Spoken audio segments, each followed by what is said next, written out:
च त्रैगुण्यवर्जितमजं विभुमाद्यमीशं वन्दे भवघ्नममरासुरसिद्धवन्द्यं नारायणं नमस्कृत्य नरं चैव नरोत्तमं देवीं सरस्वतीं व्यासं ततो जयमुदीरये। स्वस्तिस्तु सतां हरिः ಓಂ. ಭೀಷ್ಮ ಪರ್ವದ 43 ಅಧ್ಯಾಯಗಳು ಮುಕ್ತಾಯ ಆದವು. 44ನೇ ಅಧ್ಯಾಯದಲ್ಲಿ ಕುರುಪಾಂಡವರ ನಡುವಿನ ಯುದ್ಧವನ್ನ ನಿರೂಪಣೆ ಮಾಡ್ತಾ ಇದ್ದಾರೆ.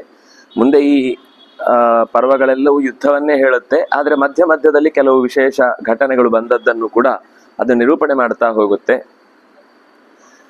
ಧೃತರಾಷ್ಟ್ರ ಉವಾಚ ಏವಂ ವ್ಯೂಢೇಶ್ವನೀಕೇಶು ಮಾಮಕೇಶು ಇತರೇಷು ಚ ಕೇ ಪೂರ್ವಂ ಪ್ರಾಹರಂಸ್ತತ್ರ ಕುರವಃ ಪಾಂಡವಾ ಕಿಮು.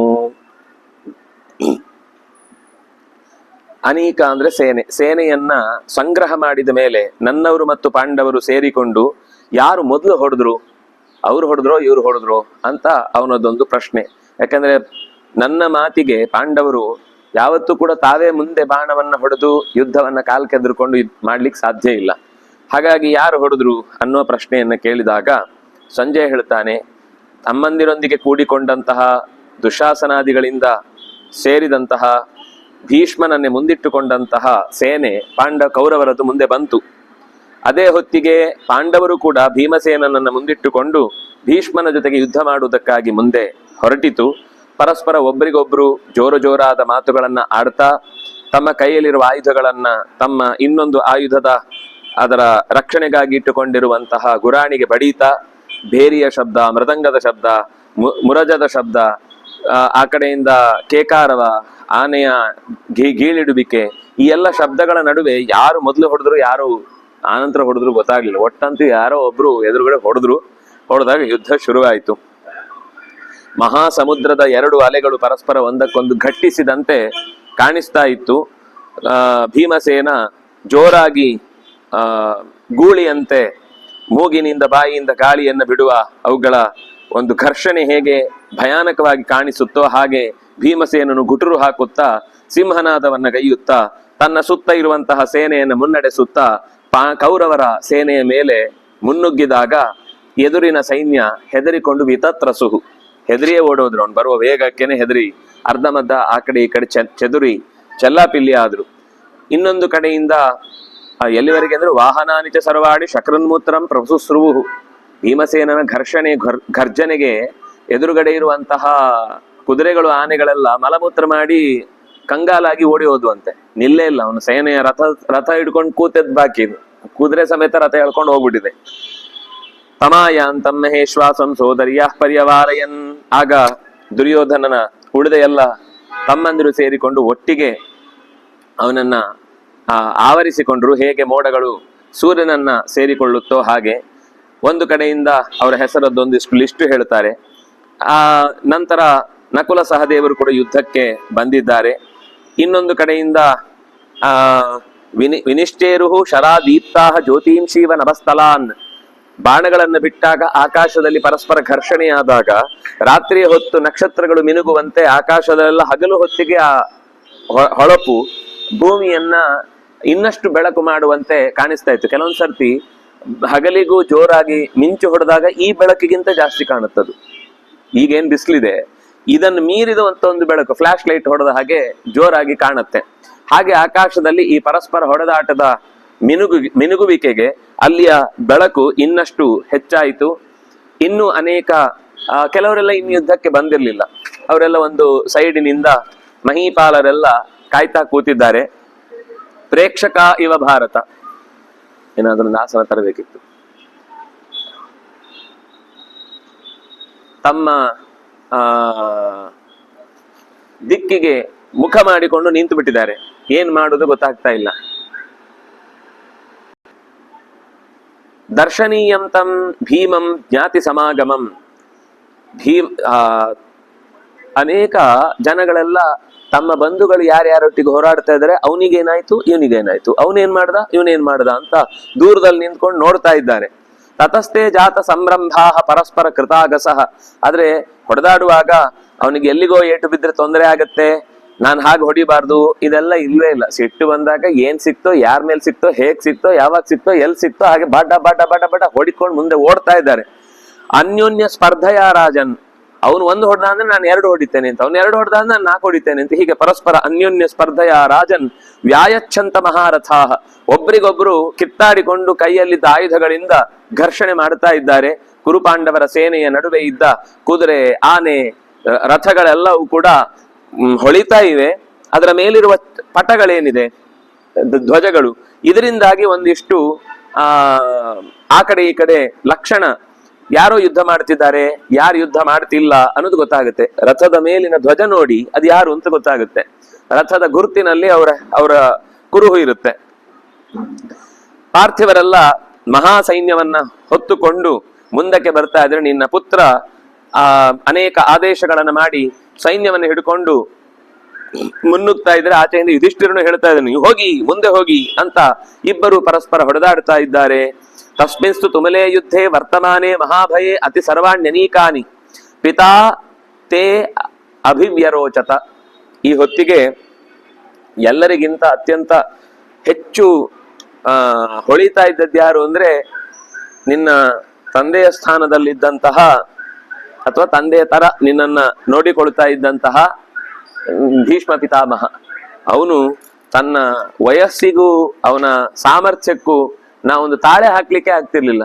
ಯುವಕರನ್ನ ನಾಚಿಸುವಷ್ಟು ತೀವ್ರತೆ, ಯುವಕರನ್ನ ನಾಚಿಸುವಷ್ಟು ತೀಕ್ಷ್ಣತೆ ಅದು ಅವನ ಯುದ್ಧದಲ್ಲಿ ಕಾಣಿಸ್ತಾ ಇತ್ತು ಅನ್ನುವಲ್ಲಿಗೆ 44ನೆಯ ಅಧ್ಯಾಯ ಮುಕ್ತಾಯ ಆಯಿತು. 45ರಲ್ಲಿ ಕುರುಪಾಂಡವರ ಸೇನೆಯ ನಡುವಿನ ಪರಸ್ಪರ ಯಾರ್ಯಾರ ಜೊತೆಗೆ ಹೋರಾಡಿದ್ರು ಅನ್ನೋದನ್ನ ಮುಂದೆ ಹೇಳ್ತಾ ಹೋಗ್ತಾರೆ. ಪೂರ್ವಾಣ್ಯೇ, ಇದು ಮಧ್ಯಾಹ್ನ ಅಂದ್ರೆ ಯಾವುದು ಬೆಳಗಿನ ಯುದ್ಧ ಶುರುವಾಗಿದೆ, ಮಧ್ಯಾಹ್ನಕ್ಕಿಂತ ಚೂರು ಹಿಂದಿನದ್ದು ಪೂರ್ವಾಹ್ನ, ಅಪರಾಹ್ನ. ಮಧ್ಯಾಹ್ನದ ನಂತರದ್ದು ಅಪರಾಹ್ನ ಅಂತ ಹೇಳುದು. ಪೂರ್ವಾಹ್ನೆ 10-11 ಗಂಟೆ ನಂತರ, 10 ಗಂಟೆಯ ನಂತರದ ಸ್ಥಿತಿ. ರೌದ್ರಮಯವಾದ ಯುದ್ಧ ನಡೀತಾ ಇದೆ. ಎಲ್ಲರೂ ಅಹೋ ಏನಿದು, ಇದನ್ನ ಹಗಲಿಗಿಂತಲೂ ಮೀರಿದ ಬೆಳಕು ಎಲ್ಲ ಕಡೆಗೆ ವ್ಯಾಪಿಸ್ತಾ ಇದೆ. ಆ ರೀತಿಯಾದ ಘೋರವಾದ ಯುದ್ಧ. ಪರಸ್ಪರ ಕೈ ಕಾಲೆಲ್ಲ ಗಾಯ ಮಾಡಿಕೊಂಡು ಒಬ್ರಿಗೊಬ್ರು ಕಿತ್ತಾಡ್ಕೊಂಡು ಯುದ್ಧ ಮಾಡ್ತಾ ಇದ್ದಾರೆ. ಕುರುಣಾಂ ಸೃಂಜಯಾನಾಂಚ ಜಿಗೀಷೂಣಾಂ ಪರಸ್ಪರಂ. ಜಿಗೀಷುಗಳು ಅಂದ್ರೆ ನಾವೇ ಗೆಲ್ಬೇಕು ಅಂತ ಒಂದು ಕಡೆ, ನಾವೇ ಗೆಲ್ಬೇಕು ಅಂತ ಕುರುಗಳು. ಹೀಗೆ ಎರಡೂ ಕಡೆಯಿಂದ ಸಿಂಹಾನಾಮಿವ ಸಂಹರಾತಃ ದಿವಂ ಪೂರ್ವೀಂಚ ನಾದಯನ್. ಆಕಾಶ ಮತ್ತು ನೆಲ ಎರಡನ್ನೂ ಕೂಡ ಇವರ ಘರ್ಜನೆಯ ಶಬ್ದ ಮುಗಿಲು ಮುಟ್ಟಿತು ಅಂತ ಹೇಳ್ತೇವಲ್ಲ, ಹಾಗೆ ಸಂಪ್ರಾದ ಜೋರಾದ ಧ್ವನಿ, ಸಿಂಹಗಳೆಲ್ಲ ಒಟ್ಟಿಗೆ ರೋರಿಂಗ್ ಅಂತ ಹೇಳ್ತೇವಲ್ಲ ಹಾಗೆ ಅದು ಅಷ್ಟು ಒಟ್ಟಿಗೆ. ಅದು ಮತ್ತೆ ರವ ಶಬ್ದದಿಂದಲೇ ಬಂದದ್ದು, ರೌತಿ ಅನ್ನುವ ಶಬ್ದದಿಂದಲೇ ಬಂದದ್ದು.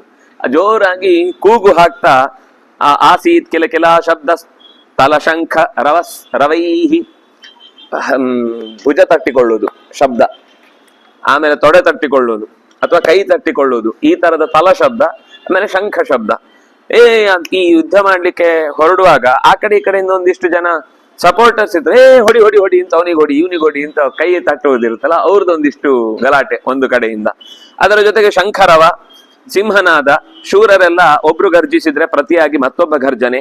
ತಲತ್ರಾಭಿಹತಾಶ್ಚೈವ, ತಲತ್ರ ಕೈಗೆ ಗಾಯ ಆಗದ ಹಾಗೆ ಇದಕ್ಕೊಂದು ಕವರ್ ಹಾಕೊಳ್ತಾರೆ. ನಮ್ಮಲ್ಲಿ ಈ ಗಾಡಿಯಲ್ಲಿ ಬರುವಾಗ ಗ್ಲೌಸ್, ಚಳಿ ಆಗ್ಬಾರ್ದು ಅಂತ ಹಾಕೊಳ್ತೇವೆ. ಹಾಗೆ ಯುದ್ಧದಲ್ಲಿ ಅದಕ್ಕೆ ಬೇಕಾದ ಹಾಗೆ ಪೆಟ್ಟು ಕೈಗೆ ಬಿದ್ರು ಕೂಡ ಕೈಗೆ ಗಾಯ ಆಗದ ಹಾಗೆ ತಳತ್ರ, ಶಿರಸ್ತ್ರ, ತಳತ್ರ, ಕವಚ ಅಂತಂದ್ರೆ ಹೃದಯತ್ರ, ಈ ತರ ಒಂದೊಂದು ತ್ರ ಅಂದ್ರೆ ರಕ್ಷಿಸುವಂತಹದ್ದು ಅಂತ ಅರ್ಥ.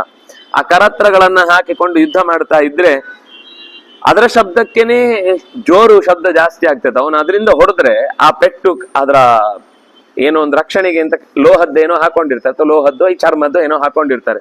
ಅದರ ಪೆಟ್ಟಿಗೆನೆ ಶಬ್ದಗಳು ಜೋರಾಗಿ ಆಕಾಶವನ್ನು ಮುಟ್ಟುವಂತೆ ಕೇಳಿಸ್ತಾ ಇತ್ತು. ಅಷ್ಟೇ ಅಲ್ಲ, ಜಜ್ಞಿರೇ ಪತ್ತೀನಾಂ ಪಾದ ಶಬ್ದಾಶ್ಚ, ಅಷ್ಟು ಜನ ನಡ್ಕೊಂಡು ಬರುವಾಗ, ಪತ್ತಿಗಳು ಅಂದ್ರೆ ಒಂದು ಮಿನಿಮಮ್ ಸಂಖ್ಯೆಯ ಒಂದು 15-20 ಅಂತ ಹೀಗೆ ಇಟ್ಕೊಂಡ್ರೆ ಅದಕ್ಕೊಂದು ಸಂಖ್ಯೆ ಇದೆ. 3, 5, 5, 5 ಅಂತ ಹೀಗೆ ವಿಭಾಗ ಮಾಡಿ ಅದನ್ನ, ಅಂದ್ರೆ ಪದಾತಿಗಳು, ಕುದುರೆ, ಆನೆ ಮತ್ತು ರಥ, ಇದು ಇಂಥದ್ದು ಒಂದೊಂದು ಸೆಟ್ ಅಂತ ಇರುತ್ತೆ. ಇಂಥ ಸೆಟ್ 5 ಆದ್ರೆ ಇಷ್ಟು, 20 ಆದ್ರೆ ಇಷ್ಟು, 50 ಆದ್ರೆ ಇಷ್ಟು ಅಂತ ಹೀಗೆ ಅದನ್ನು ಪತ್ತಿ ಅಂತ ಒಂದು ಲೆಕ್ಕ ಇದೆ.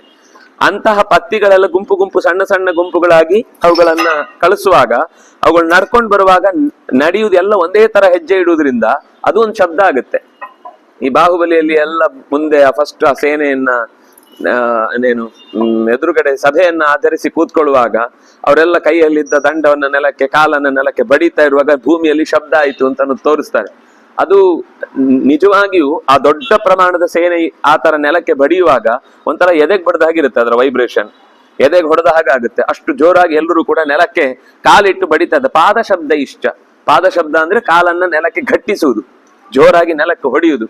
ಈ ಭರತನಾಟ್ಯ ಅಥವಾ ಯಕ್ಷಗಾನದಲ್ಲೆಲ್ಲ ಸ್ಟೇಜ್ ಅಲ್ಲಿ ಆ ಕಡೆದ್ದು ಆ ಏನು ಆ ಸಂಗೀತ ಮತ್ತೆ ವಾದ್ಯ ಇಲ್ಲ ಅಂದ್ರೆ ಬರೀ ಕಾಲಿದ್ದೇ ಶಬ್ದ ಕೇಳಿಸ್ತಾ ಇರುತ್ತೆ, ಧಡ್ ಧಡ್ ಧಡ್ ಧಡ್. ಅದು ಅಕಸ್ಮಾತ್ ಸ್ಟೇಜ್ ಅಕಸ್ಮಾತ್ ಮರದ್ಗಿರದ್ದಾಗಿ ಕೆಳಗಡೆ ಇನ್ನು ಸರಿಯಾಗಿ ಅದೇನು ತಟ್ಟಿಲ್ಲ ಅಂತಂದ್ರೆ ಬಿದ್ದೇ ಹೋಗುತ್ತೆ ಅಂತ ಅನಿಸ್ಬೇಕು, ಅಷ್ಟು ಜೋರಾಗಿ ನೆಲಕ್ಕೆ ಒದಿತಾ ಇರ್ತಾರೆ ಕಾಲು.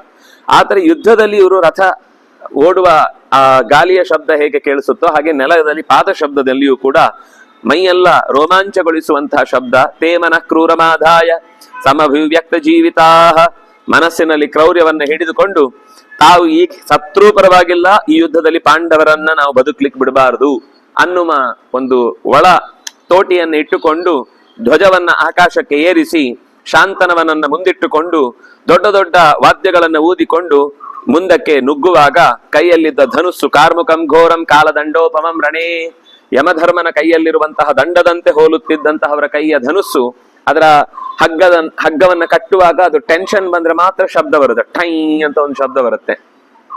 ಅದು ರಥ ಈ ಧನುಸ್ಸಿನದ್ದಾಗುವಾಗ ಅದು ಇನ್ನೂ ಒಂಥರ ಜೋರಾದ ಶಬ್ದ. ನಮ್ಗೆ ಅದರ ಪರಿಚಯ ಇಲ್ವೇ ಇಲ್ಲ, ಯಾಕಂದ್ರೆ ನಾವು ಎಲ್ಲೂ ಧನುಸ್ಸನ್ನು ನೋಡಿ ಗೊತ್ತಿಲ್ಲ. ನಮ್ಗೆ ವೀಣೆನೋ ಗಿಟಾರೋ, ಆ ಗಿಟಾರ್ ಅಲ್ಲಿ ಒಂದು ಕೆಟ್ಟ ಶಬ್ದ ಬರುತ್ತಲ್ಲ, ಒಂಥರ ತುಂಬಾ ಅಂದ್ರೆ ಆಧುನಿಕವಾದದ್ದು, ಎದೆಯನ್ನ ಜಲ್ ಅನಿಸುತ್ತಲ್ಲ ಅಂತದ್ದು ಧ್ವನಿಗಿಂತಲೂ ಕಠೋರವಾಗಿರುತ್ತೆ ಧನುಸ್ಸಿನ ಹಗ್ಗ ಕಟ್ಟಿದ್ದು. ಅದು ಹೊಡೆದ್ರೆ ಒಂದ್ಸರ್ತಿ ಎದುರುಗಡೆ ಇದ್ದವನ ಎದೆ ನಡುಗಬೇಕು, ಆ ತರದ ಶಬ್ದಗಳನ್ನು. ಕಾರ್ಮುಕಂ ಘೋರಂ ಅರ್ಜುನೋಪಿ ಧನುರ್ಗೃಹ್ಯ, ಗಾಂಡೀವವನ್ನು ಹಿಡಿದು ಲೋಕದಲ್ಲಿ ಪ್ರಸಿದ್ಧವಾದ ಆ ಧನುಸ್ಸಿಗೆ ಎಲ್ಲರೂ ಕೂಡ ಧನುಸ್ ಹಿಡ್ಕೊಂಡು ಬಂದ, ಗಾಂಡೀವವನ್ನು ಹಿಡ್ಕೊಂಡು ಬಂದ, ಆದ್ರೆ ನಾವೆಲ್ಲ ಇಲ್ಲಿ ನಿಲ್ಲಿಕ್ ಸಾಧ್ಯ ಇಲ್ಲ ಅಂತ ಕೆಲವರು ತಾನಾಗೆ ಯುದ್ಧದಿಂದ ಕಳಚಿಕೊಳ್ತಾ ಇದ್ರು. ಹೀಗೆ ಗಾಂಗೆಯನನ್ನ ಎದುರಿಸಿಕೊಂಡು, ಯಾಕೆಂದ್ರೆ ಅವನೇ ಎಲ್ಲರಿಗಿಂತ ಮೆರೆದು ತೋರ್ತಾ ಇದ್ದ, ಅವನ ನಡುವೆ ಯುದ್ಧ ಆಯಿತು. ಗಾಂಗೆಯ ಮತ್ತು ಸ್ಪಾರ್ಥರ ನಡುವಿನ ಯುದ್ಧ ಆಗಬೇಕಾದ್ರೆ ಆಕಾಶದಲ್ಲಿ ಬಾಣಗಳ ಮಳೆಯಿಂದ ಸೂರ್ಯನೇ ಮರೆಯಾದ. ಮೋಡಗಳು ತಮಗೆ ಡೌಟ್ ಬಂತಂತೆ, ನಮ್ಗಿಂತ ಕಪ್ಪುವಾದ ಮೋಡ ಮೊದಲೇ ಯಾರು ಕಳಿಸಿದ್ದಿಲ್ಲಿಗೆ ಆಕಾಶದ ಮಧ್ಯದಲ್ಲಿ, ನಾವೇ ಎಲ್ಲವನ್ನು ಕಪ್ಪು ಮಾಡಿ ಕತ್ತಲೆ ಮಾಡಿ ಕಾರ್ಗತ್ತಲು ಅಂತ ನಮಗೆ ಹೆಸರು, ಆದ್ರೆ ನಮ್ಗಿಂತ ಹೆಚ್ಚು ವೇಗವಾಗಿ ಈ ಕತ್ತಲೆ ಭೂಮಿಯನ್ನು ಆವರಿಸ್ತಾ ಇದೆ, ನಾವಿನ್ನು ಮೋಡನೇ ಕಳಿಸಿಲ್ಲ, ಅಷ್ಟು ಬೇಗ ಹೇಗಾಯಿತು ಅಂತ ಅವುಗಳೇ ಅಚ್ಚರಿ ಪಡುವಂತೆ ಇತ್ತು. ಅದರ ಜೊತೆಗೆ ಸಾತ್ಯಕಿ ಅನ್ನುವಂತಹ ಪಾಂಡವರ ಕಡೆಗಿನ ಅಂದ್ರೆ ಯಾದವ ವೀರ ಅವನು ಮುಂದೆ ಬರ್ತಾನೆ. ಸಾತ್ಯಕಿಸ್ತು ಮಹೇಶ್ವಾಸ ಕೃತವರ್ಮಾಣಮಭ್ಯದಾತ್. ಅದಕ್ಕೆ ಎದುರಾಳಿಯಾಗಿ ಅವನು ಏನ್ ವಿದ್ಯೆ ಕಲ್ತಿದ್ದಾನೆ ಅದನ್ನ ಸರಿಯಾಗಿ ಕಲ್ತವನು ಕೃತವರ್ಮ. ಯಾಕಂದ್ರೆ ಎರಡು ಒಂದೇ ರೀಜನ್ ಆದಾಗ ಅವರಿಬ್ಬರ ನಡುವೆ ಹೋರಾಟ ಮಾಡೋದು ಸುಲಭ ಆಗುತ್ತೆ. ಬೇರೆ ಯಾರನ್ನು ಕಳಿಸಿದ್ರೆ ಸಾತ್ಯಕಿ ಎದುರುಗಡೆ ಹೋರಾಡ್ಲಿಕ್ಕೆ ಸಾಧ್ಯ ಇಲ್ಲ. ಭೀಮಸೇನ ಯಾರು ಈ ದುರ್ಯೋಧನನದ್ದು ಆಲೋಚನೆಗಳು ಬಹಳ ಮುಂದಾಲೋಚನೆಯಿಂದ ಕೂಡಿರುವಂತದ್ದೇ.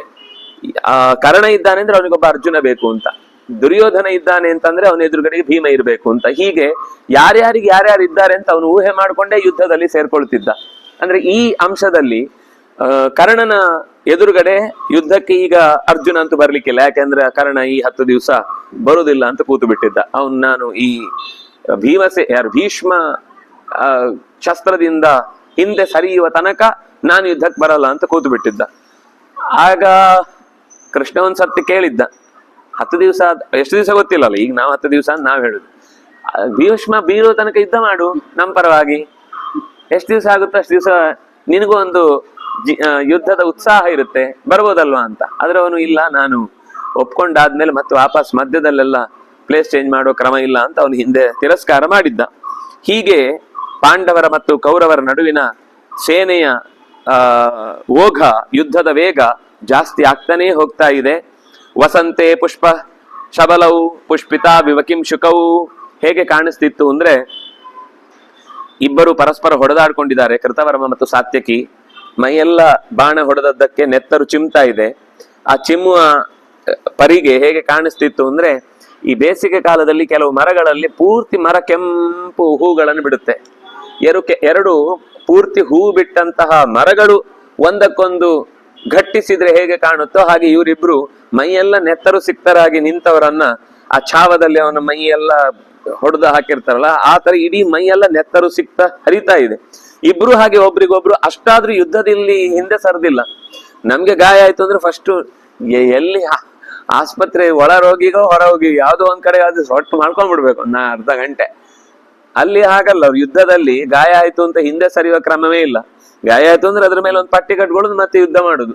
ಅದು ಸೋರ್ತಾ ಇದೆ, ಮತ್ತೊಂದು ಗಾಯ ಆಗುತ್ತೆ, ಮತ್ತೊಂದು ಗಾಯ ಆಯ್ತು, ಇಡೀ ದಿವಸ ರಾತ್ರಿ ತನಕನೂ ಹೋರಾಡ್ತಾನೆ ಇರುದು. ಇನ್ನೇನು ಏಳ್ಲಿಕ್ಕೆ ಸಾಧ್ಯ ಇಲ್ಲದೆ ಬಿದ್ದ ಅಂದ್ಮೇಲೆ ಅವನು ಮತ್ತೆ ಯುದ್ಧದಿಂದ ರಿಟೈರ್ಡ್. ಅವ್ರು ರಿಟೈರ್ ತಗೊಳ್ಳೋದಿಲ್ಲ. ಇವನಿಗೆ ಹೇಳ್ಲಿಕ್ಕೆ ಆಗಲ್ಲ ಅಂದ್ರೆ ತಗೊಂಡೋಗಿ ಶಿಬಿರಕ್ಕೋ ಎಲ್ಲಿಗೋ ಹಾಕಿ ಚಿಕಿತ್ಸೆ ಕೊಡ್ತಾರೆ, ಇಲ್ಲಾಂದ್ರೆ ಅದು ಇಲ್ಲ. ಕೊನೆಯ ತನಕನೂ ಹೋರಾಡಿ ಸಾಯುವ ತನಕನೂ ಯುದ್ಧದಲ್ಲೇ ಸಾಯುವುದು ಅಂತ ಲೆಕ್ಕ. ಯಾಕಂದ್ರೆ ಅವರಿಗೆ ಬಂದು ಸಾಯುವುದಕ್ಕೆ ಇಷ್ಟ ಇಲ್ಲ. ಪೆಟ್ಟಾಗಿ ಒಳಗ್ ಬಂದು ಆಮೇಲೆ ಪ್ರಾಣ ಹೋದ್ರೆ, ಯಾಕಂದ್ರೆ ಅದು ಕ್ಷತ್ರಿಯರ ಒಂದು ಒಳಗಿನ ಘರ್ಷಣೆ, ಅದು ಆತ್ಮಬಲ ಅಂತ ಹೇಳ್ತಾರೆ. ಅದನ್ನ ಸಾಯೋ ತನಕನು ಎದ್ದು ನಿಂತು ಹೋರಾಡ್ತಿರ್ತಾರೆ. ಹಾಗೆ ಇವರಿಬ್ರು ಹೋರಾಡ್ತಾ ಇದ್ದಾರೆ. ಅದೇ ಹೊತ್ತಿಗೆ ಅಭಿಮನ್ಯು ಬಂದ ಒಂದು ಕಡೆಯಿಂದ, ಬೃಹತ್ ಬಲ ಅಂತ ಕೌರವರ ಕಡೆಯಿಂದ ಬಂದ. ಇಬ್ಬರು ಪರಸ್ಪರ ಹೋರಾಡ್ತಾ ಇದ್ದಾರೆ. ಧ್ವಜಂ ಚಿಚ್ಛೇದ ಸಮರೇ ಸಾರಥಿಂಚ ವ್ಯಪಾತಯತ್. ತಕ್ಷಣವೇ ಅಭಿಮನ್ಯು ಬಂದ ತಕ್ಷಣವೇ ಬೃಹತ್ ಬಲನ ರಥದ ಧ್ವಜ ಹಾರಿಸ್ಬಿಟ್ಟ. ಧ್ವಜ ಹಾರಿತು ಅಂದ್ರೆ ಅವನ ಅರ್ಧ ಮರ್ಯಾದೆ ಹೋಯ್ತು ಅಂತ ಲೆಕ್ಕ. ಧ್ವಜ ಉಳಿಸ್ಕೊಳ್ಳುವುದೇ ಒಬ್ಬ ರಾಜನಿಗೆ ದೊಡ್ಡ ಗೌರವ. ಧ್ವಜವನ್ನ ಹಾರಿಸಿಬಿಟ್ಟ, ಸಾರಥಿಯನ್ನು ಕೊಂದ. ಆಗ ಅಥಾಪರಾಭ್ಯಾಂ ಭಲ್ಲಾಭ್ಯಾಂ, ಅವನೇನು ಸಮಾಧಾನದವನೇನಲ್ಲ ಬೃಹತ್ ಬಲ. ಅವನು ವಾಪಸ್ಸು ಬಾಣಗಳನ್ನ ಬಿಟ್ಟು ಇವನ ರಥದ ಮೇಲೂ ಕೂಡ ದಾಳಿ ಮಾಡಿದ. ಧ್ವಜಮೇಕೇನ ಚಿಚ್ಛೇದ ಪಾರ್ಶ್ವಮೇಕೇನ ಸಾರಥಿಂ ಅನ್ಯೋನ್ಯಂಚ ಶರೈ ಕ್ರುದ್ಧ ತತಕ್ಷಾತೆ ಪರಸ್ಪರಂ. ರಥ ಹೋಯ್ತು, ಸಾರಥಿ ಹೋದ. ಆಗ ಅಭಿಮನ್ಯುವೇ ಸಾರಥಿಯಾಗಿ ತನ್ನ ರಥವನ್ನ ತಾನೇ ನಡೆಸ್ತಾ ಇದ್ದಾನೆ. ಅವನ ರಥವನ್ನು ಅವನೇ ನಡೆಸ್ತಾ ಬರ್ತಾ ಇದ್ದಾನೆ. ಅಷ್ಟರ ಮಧ್ಯದಲ್ಲಿ ಮಾನಿನಂ ಸಮರೇ ದೃಪ್ತಂ ಕೃತವೈರಂ ಮಹಾರಥಂ ಭೀಮಸೇನಸ್ತವ ಸುತಂ ದುರ್ಯೋಧನಮಯೋಧಯತ್. ಅದು ಅತ್ತ ಯುದ್ಧ ನಡೀತಾ ಇದ್ರೆ ಇತ್ತ ಮಾನಿಯಾದಂತಹ ನಿನ್ನ ಮಗನಾದಂತಹ ದುರ್ಯೋಧನನ ಎದುರಿಸ್ಲಿಕ್ಕೋಸ್ಕರ ಭೀಮಸೇನ ಯುದ್ಧಕ್ಕೆ ಬಂದ. ಇಬ್ರು ಕೂಡ ಹೇಗಿದ್ರು ಅಂತಂದ್ರೆ ಅನ್ಯೋನ್ಯಂ ಶರವರ್ಷಾಭ್ಯಾಂ, ಬಾಣಗಳಿಂದ ಹೊಡೆದಾಡಿದ್ರು. ಮೊದಲು ಭೀಮಸೇನನಿಗೆ ಇದು ಒಂದಲ್ಲ, ಇಂತಹ ಹಲವು ಕಡೆಗಳಲ್ಲಿ ಭೀಮಸೇನ ಬಾಣ ಪ್ರಯೋಗ ಮಾಡ್ಲಿಕ್ಕೆ ಚೆನ್ನಾಗಿ ಗೊತ್ತಿತ್ತು ಅಂತ ಹೇಳ್ತಾರೆ. ನಾವು ಸಾಮಾನ್ಯವನ್ನು ದ್ರೋಣಾಚಾರ್ಯರ ಪಾಠ ಕಲೀಲೇ ಇಲ್ಲ. ಧನುಸ್ಸನ್ನು ಹಿಡಿದುಕೊಡುದೇ ಹೇಳ್ಕೊಟ್ಟಿರ್ಲಿಲ್ಲ ಅವ್ರು. ಅವನೇನು ಅಂದ್ರೆ 2 ಧನುಸ್ ಸಿಕ್ತು ಅಂದ್ರೆ ಒಂದು ಧನುಸ್ಸನ್ನ ಒಂದು ಧನುಸ್ಸಿಗೆ ಹಾಕಿ ಅದನ್ನೇ ಹೊಡೆದು ಬಿಡ್ತಿದ್ದ. ಅವನಿಗೆ ಬಾಣ ಬೇಕು ಅಂತಾನೆ ಇರ್ಲಿಲ್ಲ. ಗದೆ ಸಿಕ್ಕಿದ್ರೆ ಗದೆ, ಧನುಸೆ ಸಿಕ್ಕಿದ್ರೆ ಧನುಸ್ಸು, ಈಟಿ ಸಿಕ್ಕಿದ್ರೆ ಈಟಿ, ಭಲ್ಲ ಸಿಕ್ಕಿದ್ರೆ ಭಲ್ಲ. ಯಾರೋ ವ್ಯಕ್ತಿ ಸಿಕ್ಕಿದ್ರೆ ವ್ಯಕ್ತಿಯನ್ನೇ ತೆಗೆದು ಬಾಣದಲ್ಲಿ ಹೊಡೆದು ಬಿಡ್ತಿದ್ದ. ಸತ್ತೋಗಿದವನು ಬ್ಯಾ ಅಂತ ಬಿದ್ದಿದ್ದ ಅಂದ್ರೆ ಅವನನ್ನ ಆ ಕಡೆ ಕಳಿಸ್ಬೇಕು, ಇಲ್ಲಿ ರಗಳೆ ಆಗ್ತಿದ್ದ. ಬಾಣದಲ್ಲಿ ಹೊಡೆದ ಯಾವ್ದು ಸಿಕ್ಕಿದ್ರು ಹೊಡಿಲಿಕ್ಕೆ ಅವನಿಗೆ ಅಭ್ಯಾಸ ಇತ್ತು. ಆದ್ರಿಂದ ಭೀಮಸೇನನ ಯುದ್ಧದ ಶೈಲಿಯನ್ನ ಚಿತ್ರಯೋಧಿನವು. ಅವನ್ ಏನ್ ಯುದ್ಧ ಮಾಡ್ತಾನೆ ಅಂತ ಯಾರಿಗೂ ಗೊತ್ತಾಗ್ತಿರ್ಲಿಲ್ಲ. ಸರಿ, ಧನುಸ್ಸು ಮುರಿದೋಯ್ತು, ಮುರಿದು ಹಾಕಿದ ಅಂತ ಇಟ್ಕೋ ಎದುರುಗಡೆ. ಧನುಸ್ ಏನ್ ಮಾಡುದು, ಎದುರುಗಡೆಯನ್ನು ಹೊಡೆದಾಗ ಮುರಿಲೇಬೇಕು, ಮುರಿಯತ್ತೆ. ಸರಿ, ಎರಡು ಪೀಸ್ ಆಯ್ತಲ್ಲ, ಅದರಿಂದನೇ ಯುದ್ಧ ಮಾಡ್ತಿದ್ದ. ಹೊಡೆದು ಬಂದ ಬಾಣಗಳನ್ನೆಲ್ಲ ತಪ್ಪಿಸ್ತಿದ್ದ. ಇನ್ನೂ ಹೆಚ್ಚಾಯ್ತಾ, ಸತ್ತು ಬಿದ್ದ ಆನೆಗಳು ಕುದುರೆಗಳು ಎತ್ತುಕೊಳ್ತಿದ್ದ ಸೀದಾ. ಮೈ ಮೇಲೆ ಬಾಣಗಳೆಲ್ಲ ಮಳಿ ಬರ್ತಾ ಇದ್ರೆ ಅದರ ಅಡ್ಡ ಹಿಡ್ಕೊಂಡು ರಥದ ತನಕ ಹೋಗೋನು. ಆಮೇಲೆ ರಥದ ಮೇಲೆ ಎಸ್ತು ರಥವನ್ನೇ ಮೇಲಕ್ಕೆ ಎಸ್ತು ಬಿಡ್ತಿದ್ದ. ಇವ್ರು ಹಾರ್ಬೇಕು ಆಮೇಲೆ ಇನ್ನೊಂದು ರಥಕ್ಕೆ. ಅಷ್ಟ್ರೊಳಗೆ ಹಾರಿದ್ರೆ ಬಚಾವು, ಇಲ್ಲ ಅಂದ್ರೆ ಅದ್ರ ಜೊತೆಗೆ ಇವನು ಇನ್ನೊಂದು ರಥದ ಪಾರ್ಟ್ ಮಧ್ಯದಲ್ಲೆಲ್ಲೋ ಸಿಗ್ತಾನೆ ಹುಡುಕ್ಲಿಕ್ಕೆ. ಪುತ್ರಸ್ತು ತವ ದುರ್ದರ್ಶಃ, ನಿನ್ನ ಮಗ ಸಾಮಾನ್ಯ ಅಲ್ಲ. ಅವನು ತನ್ನ ತೀಕ್ಷ್ಣವಾದ ಬಾಣಗಳಿಂದ ಭೀಮನನ್ನ ಅನೇಕ ರೀತಿಯಿಂದ ಸಂತ್ರಾಸ ಪೆಟ್ಟು ಬೀಳಿಸಿ ನೋಯಿಸ್ಬೇಕು ಅಂತ ಪ್ರಯತ್ನ ಪಟ್ಟ. ಆದ್ರೆ ಅವನು ಅಷ್ಟೇ ಬಲಿಷ್ಠನಾದ್ರಿಂದಾಗಿ ಪ್ರತಿಯಾದ ಉತ್ತರಗಳನ್ನು ಕೊಟ್ಟು ದುರ್ಯೋಧನನನ್ನ ಕಂಗಾಲು ಮಾಡಿದ. ಇತ್ತ ಇನ್ನೂ ಅನೇಕ ಜನರ ಕಥೆಯನ್ನು ಹೇಳ್ತಾ ಹೋಗುತ್ತೆ. ನಕುಲ ಬಂದ. ಆಗ ದುರ್ಮುಖ ಅಂತ ಅವನನ್ನ ಎದುರಿಸಿ ಒಬ್ಬ ಎದುರಾಳಿ ಬಂದ. ಸಹದೇವನ ಜೊತೆಗೆ ನಿನ್ನ ಕಡೆ ಇನ್ನೊಬ್ಬ ಮಗ ಬಂದು ಅವನನ್ನ ತನ್ನ ಬಾಣದ ತೀಕ್ಷ್ಣತೆಯಿಂದ ಹೊಡೆದು ಮಲಗಿಸಿದ. ಅವರು ಕೂಡ ಹಾಗೆ ತ್ರಾಸಯೇತಾನ್ ಶರೈರ್ಘೋರೈಹಿ ಕೃತ ಪ್ರತಿಕೃತೈಷಿಣವು. ಕೊನೆಗೆ ಯುಧಿಷ್ಠಿರನಿಗೆ ತಡಿಲಿಕ್ಕಾಗ್ಲಿಲ್ಲ, ಅವನೇ ಬಂದ್ಬಿಟ್ಟ ಒಳಗೆ. ಏನಿದು ಯುದ್ಧ ಬರೀ ಹೊಡೆದಾಡ್ತಾನೆ ಇದ್ದಾರೆ, ಡ್ರಾನೆ, ಮುಂದೆ ಹೋಗಲ್ಲ ಹಿಂದೆ ಬರಲ್ಲ, ಅವ್ರು ಇವ್ರಿಗೆ ಹೊಡೆಯುದು ಇವ್ರು ಅವ್ರಿಗೆ ಹೊಡೆದು ಆಗ್ತಾನೆ ಇದೆ. ಅಷ್ಟೊತ್ತಿಗೆ ಶಲ್ಯ ಬಂದ, ಯುಧಿಷ್ಠಿರನೆಲ್ಲ ಕೇಳ್ದ ಅಂದ ತಕ್ಷಣ ಅವನು ಹೇಳ್ದ. ಅವರಿಬ್ಬರ ನಡುವೆ ಜೋರಾದ ಯುದ್ಧ ಆಯಿತು. ಇತ್ತ ದೃಷ್ಟದ್ಯುಮ್ನನಿಗೆ ಮತ್ತೆ ದ್ರೋಣನಿಗೆ ಯುದ್ಧ ಆಯಿತು. ಇನ್ನೊಂದು ಕಡೆಯಿಂದ ದೃಪದ ಪುತ್ರನಾದಂತಹ ಇನ್ನೊಬ್ಬ ಶಂಖ ಅಂತ ಅವನದ್ದೇನು ಹೆಸರಿರ್ಬೇಕು, ಅವನು ಯುದ್ಧಕ್ಕೆ ಬರ್ತಾನೆ. ಸೌಮದತ್ತಿ ಮತ್ತು ಶಂಖರ ನಡುವೆ ಮತ್ತೆ ಯುದ್ಧ ಆಗುತ್ತೆ. ಸೌಮದತ್ತಿ ಅಂತ ಅನ್ನೋದು ಸೋಮದತ್ತ ಯಾರು, ಭೂರಿಶ್ರವಸ್ಸು, ಭೂರಿಶ್ರವಸ್ಸಿನ ತಮ್ಮಂದಿರಲ್ಲಿ ಒಬ್ಬ, ಅಣ್ಣ ತಮ್ಮಂದಿರಲ್ಲಿ ಒಬ್ಬ. ಭೂರಿಶ್ರವಸ್ಸು ಶಲ, ಅವ್ರ ಮೂವರಿಗೂ ಸೌಮದತ್ತಿ ಅಂತ ಹೆಸರಿದೆ. ಯಾರು ಆಗ್ಬೋದು, ಇಲ್ಲಿ ಭೂರಿಶ್ರವಸ್ಸು. ಯುದ್ಧ ಆಯ್ತು.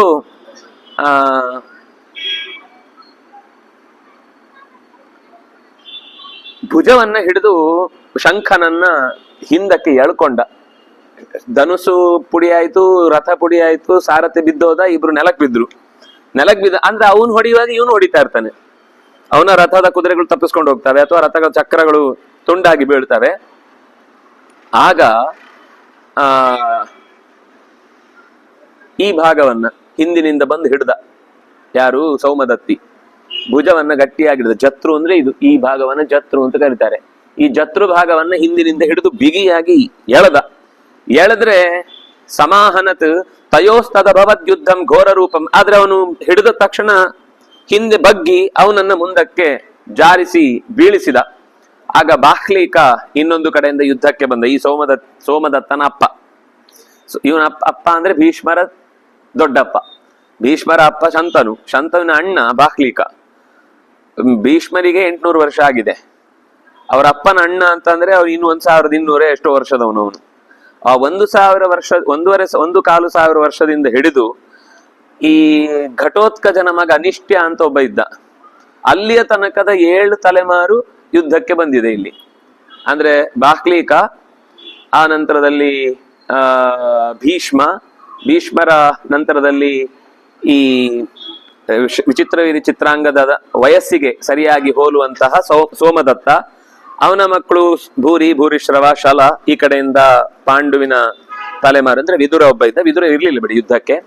ಅವರ ತಲೆಮಾರಿನ ನಂತರ ಬರುವಂತಹದ್ದು ಪಾಂಡವರು ಮತ್ತು ಕೌರವರು. ಅದರ ಮಕ್ಕಳಲ್ಲಿ ಈ ಕಡೆಯಿಂದ ಲಕ್ಷಣ, ಅಭಿಮನ್ಯು ಇತ್ಯಾದಿ, ಘಟೋತ್ಕಜ. ಅವರ ಮಗ ಒಬ್ಬ ನಿಷ್ಟ್ಯ ಅಂತ ಘಟೋತ್ಕಜನ ಮಗ. ಹೀಗೆ ಘಟೋತ್ಕಜನಿಂದ ಹಿಡಿದು ಬಾಹ್ಲೀಕನ ತನಕದ ಎಲ್ಲಾ ತಲೆಮಾರುಗಳು ಯುದ್ಧದಲ್ಲಿ ಭಾಗವಹಿಸಿದೆ. ನಾನು ಪ್ರಧಾನವಾಗಿ ಒಂದೊಂದು ಇತ್ತು ಅನ್ನೋದಕ್ಕೆ ಹೇಳಿದೆ. ಈ ವಯಸ್ಸಲ್ಲಿದ್ದವರು ಬಹಳ ಜನ ಇದ್ದಾರೆ. ಹಳಬರು, ವಿರಾಟ, ದೃಪದ, ಇವರೆಲ್ಲ ದ್ರೋಣನ ವಯಸ್ಸಿನವರು. ಕೃಪಾಚಾರ್ಯರು, ಇವರೆಲ್ಲ ಶಂತನುವಿನಿಂದ ಪರಿಪಾಲಿಸಲ್ಪಟ್ಟವರು, ಅಂದ್ರೆ ಭೀಷ್ಮನ ವಯಸ್ಸಿನವರು. ಇವರೆಲ್ಲ ಭೀಷ್ಮನಷ್ಟೇ ವಯಸ್ಸು. ಯಾಕೆಂದ್ರೆ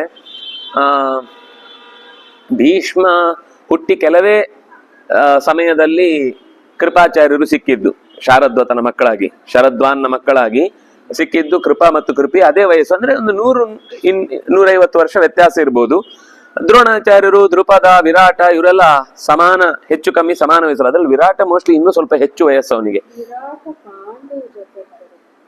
ಎಲ್ಲಿ ಪಾಂಡು ಜೊತೆ ಯಾಕೆ ಬರುತ್ತೆ ವಯಸ್ಸು? ಇಲ್ಲ, ಅದಕ್ಕಿಂತಲೂ ಹಿಂದೆ. ಯಾಕಂದ್ರೆ ಸತ್ಯವತಿಯ ಅವರೆಲ್ಲ ಸಮ. ಪಾಂಡು ಅದಕ್ಕಿಂತಲೂ ಅಲ್ಲ, ಯಾರು ವಿರಾಟ ದೃಪದನಿಗಿಂತಲೂ ಹಿಂದೆ. ದೃಪದ ಪೃಷತನ ಮಗ, ವಿರಾಟ ಉಪರಿಚರ ವಸುವಿನ ಮಗ, ಸತ್ಯವತಿಯ ಅಣ್ಣ. ಹಾಗಾಗಿ ಅವನು ಇನ್ನು ಅಂದ್ರೆ ಭೀಷ್ಮಾಚಾರ್ಯರ ಅಂದ್ರೆ ಯಾರು ನಮ್ಮ ಹೌದು ವೇದವ್ಯಾಸರ ಅಮ್ಮ. ಚಿತ್ರಾಂಗದ ಆ ವಯಸ್ಸಿಗಿಂತಲೂ ಹಿಂದೆ ಸತ್ಯವತಿ ಅಣ್ಣ. ಇಷ್ಟು ತಲೆಮಾರಿ ಯುದ್ಧ ಮಾಡುವುದನ್ನ ನಾವು ಶಂತನುವಿಗೆ ಸ್ವಲ್ಪ ಸಮ. ಹೀಗೆ ಅನೇಕ ತಲೆಮಾರು ಒಟ್ಟೊಟ್ಟಿಗೆ ಯುದ್ಧಕ್ಕೆ ಬಂದಿದೆ. ಒಂದು ಕಡೆಯಿಂದ ಚೇದಿರಾಜ, ಅಂದ್ರೆ ಶೇಜುರಾಜನ ಮಗ ಅವನು. ಚೇದಿರಾಜ ಅಂತ ನಾವು ಚೇದಿ ದೇಶದ ರಾಜ ಅಂತ ಅನ್ನೋ ದೃಷ್ಟಿಯಿಂದ ಮೊದಲು ಶಿಶುಪಾಲನನ್ನು ಕರಿತಾ ಇದ್ವಿ. ಶಿಶುಪಾಲ ರಾಜಸೂಯ ಯಾಗದಲ್ಲಿ ಹತ್ಯೆಯಾಗಿದೆ, ಆದ್ರಿಂದಾಗಿ ಅವನಲ್ಲ. ಈಗ ಚೇದಿರಾಜ ಅಂತ ದೃಷ್ಟಕೇತುಶ್ಚೇಕಿತ ನಹ ಕಾಶಿರಾಜಶ್ಚ ವೀರ್ಯವಾನ್ ಅಂತ ನಾವಲ್ಲಿ ಹೇಳುವವನು ಚೇದಿರಾಜ. ಅವನು ಸಂಕ್ರುದ್ಧನಾಗಿ ಬಾಹ್ಲೀಕನ ಜೊತೆಗೆ ಯುದ್ಧ ಮಾಡ್ತಾ ಇದ್ದ. ಚೇದಿರಾಜ ಹುಡುಗ, ಬಾಹ್ಲೀಕ ಹಳಬ, ಅವರಿಬ್ಬರ ನಡುವೆ ಘನಘೋರವಾದ ಯುದ್ಧವಾಯಿತಂತೆ. ಬಾಹ್ಲೀಕನು ಏನು ಸಾಮಾನ್ಯ ಇರಲಿಲ್ಲ. ನವಭಿಷರೈಹಿ, ತೀಕ್ಷ್ಣವಾದ 9 ಬಾಣಗಳಿಂದ ಅವನ ರಥದ ಈ ಹಿಂಭಾಗದ ಕಂಬವನ್ನೇ ಬೀಳಿಸ್ಬಿಟ್ಟಂತೆ. ಜೊತೆಗೆ ಆ ಧನುಸ್ಸಿಗೆ ಅಲ್ಲ ಯಾವುದು ಬತ್ತಳಿಕೆ ಬಾಣ ತುಂಬಿಸ್ಕೊಳ್ಳುದು ಅದನ್ನೇ ಕಳಚಿ ಬಿಟ್ಟಂತೆ ಬಾಣದ ಪ್ರಯೋಗದಿಂದ. ಇನ್ನು ಘಟೋತ್ಕಚ ಬಂದ ಅಷ್ಟೊತ್ತಿಗೆ. ರಾಕ್ಷಸಂ ರೌದ್ರ ಕರ್ಮಾಣಂ ಕ್ರೂರ ಕರ್ಮ ಘಟೋತ್ಕಚ ಅಲಂಬುಸಂ ಪ್ರತ್ಯುದಿಯಾತ್ ಬಲಂ ಶಕ್ರ ಇವಾಹವೇ. ಅವನ್ ರಾಕ್ಷಸ. ಅದಕ್ಕೆ ಸರಿಯಾಗಿ ಕೌರವರ ಪಕ್ಷದಲ್ಲಿ ಒಬ್ಬ ರಾಕ್ಷಸ ಇದ್ದ, ಅವನೇ ಅಲಂಬುಸ.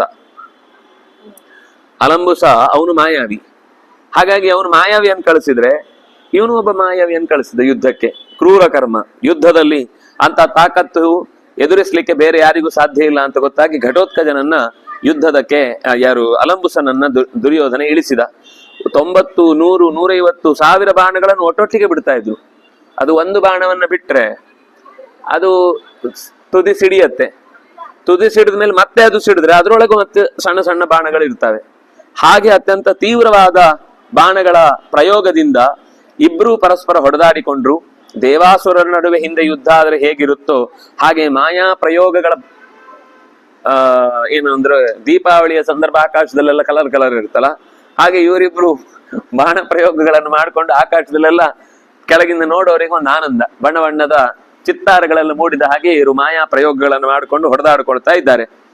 90 ಸಾಯಕೈಹಿ, 90 ಅಂದ್ರೆ 99 ಬಾಣಗಳನ್ನು ಒಟ್ಟೊಟ್ಟಿಗೆ ಬಿಡ್ತಾ ಇದ್ರು. ಅವನು ಹಾಗೆ ವಾಪಸ್ಸು ದಾರಯಾಮಾಸ ಶರೈಹಿ, ಬಾಣ ಬಿಡುವವನದ್ದು ಚುರುಕುತನ ಒಂದಾದ್ರೆ ಬಾಣ ಬಿಟ್ಟದ್ದನ್ನ ತನ್ನೆಡೆಗೆ ಬರದಂತೆ ಸೀಳುವುದುಂಟಲ್ಲ ಅದು ಇನ್ನೂ ಚುರುಕುತನ. ಯಾಕಂದ್ರೆ ಅವನು ಬಿಟ್ಟ 90 ಬಾಣಗಳನ್ನು ವಾಪಸ್ ಇವನು 100 ಬಾಣಗಳನ್ನು ಬಿಟ್ಟು ಅಷ್ಟನ್ನು ಹೊಡೆದು ಹಾಕಿ ಇನ್ನು 10 ಬಾಣದಿಂದ ಅವನಿಗೆ ಉತ್ತರ ಕೊಡ್ಬೇಕು. ಅದ್ರ ಮೇಲೊಂದು 2 ಬಾಣ ಎಕ್ಸ್ಟ್ರಾ ಹೊಡೆದು ಅವನ ಕಡೆಗೆ ನಾನು ನೋಡು ನಿನ್ನ ಅಷ್ಟು ಬಾಣವನ್ನು ನಾನು ಪುಡಿ ಮಾಡಿದ್ದೇನೆ ಅಂತ ಸೂಚನೆ ಅದು. ಹಾಗೆ ಒಬ್ರಿಗೊಬ್ರು ಪರಸ್ಪರ ಘೋರವಾದ ಯುದ್ಧದಲ್ಲಿ ಅದು ನಾರಾಚ ಅಂತ. ಇಷ್ಟೇ ಉದ್ದದ ಬಾಣವನ್ನ ನಾರಾಚ ಅಂತ ಹೇಳ್ತಾರೆ. ಅದು ತೀಕ್ಷ್ಣವಾದದ್ದು, ಚಿಕ್ಕ ಬಾಣ, ಪ್ರಾಣ ತೆಗೆಯುವುದಿಲ್ಲ, ಆದ್ರೆ ಪ್ರಾಣ ತೆಗೆಯುವಷ್ಟು ನೋವಾಗುತ್ತೆ. ಒಳಗೆ ಹೋಗಿ ಮೂಳೆಗೆ ಹೊಡೆದು ಒಂದ್ಸರ್ತಿ ಜೀವ ಹೋಗುವಾಗ ಮಾಡುತ್ತೆ. ಅಂತ ನಾರಾಚೇನ ಸುತೀಕ್ಷ್ಣೇನ ಭೃಶಂ ವಿದ್ವಾ ಹ್ಯಕಂಪಯತ್. ಇನ್ನೊಂದು ಕಡೆಯಿಂದ ಶಿಖಂಡಿ ಯುದ್ಧಕ್ಕೆ ಬಂದಿದ್ದಾನೆ. ಅಶ್ವತ್ಥಾಮ ಅವನನ್ನ ಎದುರಿಸಿದ್ದಾನೆ. ಅವರ ನಡುವೆ ಅತ್ಯಂತ ತೀವ್ರವಾದ ಯುದ್ಧವಾಯಿತು. ಭಗದತ್ತ ಬಂದ, ನರಕನ ಮಗ. ಅವನು ಕೌರವರ ಪರವಾಗಿ ಯುದ್ಧಕ್ಕೆ ನಿಂತಿದ್ದಾನೆ. ವಿರಾಟ ಆ ಭಗದತ್ತನೇ ಎದುರಿಸಿದ. ಅಭ್ಯಯಾತ್ ತ್ವರಿತೋ ರಾಜನ್ ತಥೋ ಯುದ್ಧಮವರ್ತತ ವಿರಾಟೋ ಭಗದತ್ತಂತು ಶರವರ್ಷೇಣ ಭಾರತ. ವಿರಾಟ ಮತ್ತು ಭಗದತ್ತ ಇವರಿಬ್ರು ತೀವ್ರವಾಗಿ ಯುದ್ಧಕ್ಕೆ ತೊಡಗಿದ್ರು. ಕೊನೆಗೆ ವಿರಾಟನನ್ನ ಆ ಭಗದತ್ತ ಛಾದಯಾಮಾಸ, ಮುಚ್ಚಿಬಿಟ್ಟಂತೆ. ಬಾಣದ ಮಳೆಯಿಂದ ಅವನಿಗೆ ತಲೆ ಎತ್ತಲಿಕ್ಕಾಗದ ಹಾಗೆ ಮಾಡಿದ. ಬೃಹತ್ ಕ್ಷತ್ರಂತ ಕೈಕೇಯ ಕೃಪಶಾರದ್ವತೋನ್ ಯಯೌ. ಇನ್ನೊಂದು ಕಡೆಯಿಂದ ಕೇಕೆಯ ದೇಶದ ರಾಜ ಬೃಹತ್ ಕ್ಷತ್ರ ಅಂತ ಅವನ ಹೆಸರು. ಅವನು ಕೃಪಾಚಾರ್ಯರ ಜೊತೆಗೆ ಯುದ್ಧಕ್ಕೆ ನಿಂತ. ಅವರು ಹಾಗೆ ಕೇಕೆಯನನ್ನು ಕ್ರುದ್ಧನಾಗಿ ತನ್ನ ಬಾಣದ ಮಳೆಯಿಂದ ಮುಚ್ಚಿಬಿಟ್ರು. ಪರಸ್ಪರ ಅನ್ಯೋನ್ಯಂ ಹಯಾನ್ ಹತ್ವ, ಧನುಸ್ಸಿನ ಮೂಲಕ ಕುದುರೆಗಳನ್ನೆಲ್ಲ ಪರಸ್ಪರ ಸಾಯಿಸಿದ್ದಾರೆ. ರಥಗಳು ಪುಡಿಯಾಗಿ ಹೋಯಿತು. ಕೈಯಲ್ಲಿದ್ದ ಧನುಸ್ಸೇ ಮುರಿದು ಹೋಯಿತು. ನೆಲಕ್ಕೆ ಇಳಿದು ಪರಸ್ಪರ ಕೈ ಮಿಲಾಯಿಸುವ ತನಕವೂ ಯುದ್ಧ ಮುಂದುವರಿಯಿತು. ಇತ್ತ ಜಯದ್ರಥ ಮತ್ತು ದ್ರುಪದನ ನಡುವೆ ಮತ್ತೆ ಯುದ್ಧ ತೀವ್ರವಾಗಿ ಮುಂದುವರಿಯಿತು. ಆ ಸೈಂಧವ ದ್ರುಪದನನ್ನು ತನ್ನ ತೀಕ್ಷ್ಣವಾದ ಬಾಣಗಳಿಂದ ಹೊಡೆದು ಅವನನ್ನ ಕಂಗಾಲಾಗುವಂತೆ ಮಾಡಿದ. ಇನ್ನೊಬ್ಬ ತಮ್ಮ ವಿಕರ್ಣ ಅಂತ, ಹಿಂದೆ ಸಭೆಯಲ್ಲಿ ತಾನು ಬಹಳ ಸುಭಗ ಅಂತ ಹೇಳಿಕೊಂಡವ, ಅವನು ಎದುರುಗಡೆ ಬಂದು ಭೀಮನ ಮಗನಾದ ಸುತಸೋಮನನ್ನು ಎದುರಿಸಿದ. ಸುತಸೋಮ ಮತ್ತು ಅವರ ನಡುವೆ ಅತ್ಯಂತ ತೀವ್ರವಾದ ಯುದ್ಧವಾಯಿತು. ಯುದ್ಧ ಆಗಿ ಪಾಂಡವರನ್ನ ಬಾಯಿಗೆ ಬಂದಂಗೆ ಬೈತಾನೆ. ಅಲ್ಲೇ ಅದು ಎದುರಾಳಿಯನ್ನ ಹೊಡೆಯುವಾಗ ವೀಕ್ ಮಾಡುದು ಅವನನ್ನ. ನಿಮ್ಮ ಅಪ್ಪಂದ್ರೆಲ್ಲ ಗೊತ್ತಿಲ್ವಾ, ಅವರೆಲ್ಲ ರಥೆಯಲ್ಲಿ ನಿಂತು ಬೀದಿಯಲ್ಲಿ ನಿಂತು ಕೈಕಾಲಲ್ಲಿ ಉಟ್ಕೊಳ್ಳಿಕ್ ಬಟ್ಟೆ ಇಲ್ಲದೆ ನಮ್ಮ ಮುಂದೆ ಓಡಾಡಿದವರು, ಅವ್ರ ಮಗನಾಗಿ ನೀನೇನ್ ಮಾತಾಡೋದು ಅಂತ ಅವರನ್ನ ತಮಾಷೆ ಮಾಡ್ತಾನೆ. ಅಲ್ಲಿ ವಿರೋಧ ಮಾಡಿದ, ನಾಟಕ ಆಡಿದ್ದ. ಇಲ್ಲಿ ಅವನ ನಿಜ ಹುಡುಕೇನು ಅಂತ ಹೊರಕ್ಕೆ ಬರುತ್ತೆ. ಅವನು ಹೀಗೆಲ್ಲ ಬೈದು ವಿಕರ್ಣ ಸುತಸೋಮನನ್ನ ವಿಧ್ವಾ ಚೆನ್ನಾಗಿ ಘಾಸಿಗೊಳಿಸಿ ತಾನು ನಡುಗ್ಲಿಲ್ಲ. ಯಾಕಂದ್ರೆ ಅವನಿಗೆ ಯುದ್ಧದಲ್ಲಿ ಒಳ್ಳೆ ಚುರುಕುತನ ಇತ್ತು. ಸುತ ಸೋಮನಿಗೂ ಕೋಪ ಬಂತು. ಅವನು ವಾಪಸ್ಸು ವಿಕರ್ಣನನ್ನ ತನ್ನ ತೀಕ್ಷ್ಣವಾದ ಬಾಣಗಳಿಂದ ಪ್ರತ್ಯುತ್ತರವನ್ನು ಕೊಟ್ಟು ಹಿಂದೆ ಸರಿಸುವಂತೆ ಮಾಡಿದ.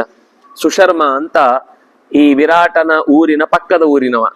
ಅವನು ದುರ್ಯೋಧನನಿಗೆ ಸಹಾಯಕ್ಕೆ ಹಿಂದೆ ಗೋ ಸಹಸ್ರವನ್ನ ಅಪಹಾರ ಮಾಡುವ ಸಹಾಯಕ್ಕೆ ಬಂದಿದ್ದ. ಅವನೀಗ ಯುದ್ಧಕ್ಕೆ ಬಂದು ಚೇಕಿತಾನನ ಜೊತೆಗೆ ಯುದ್ಧಕ್ಕೆ ನಿಂತ.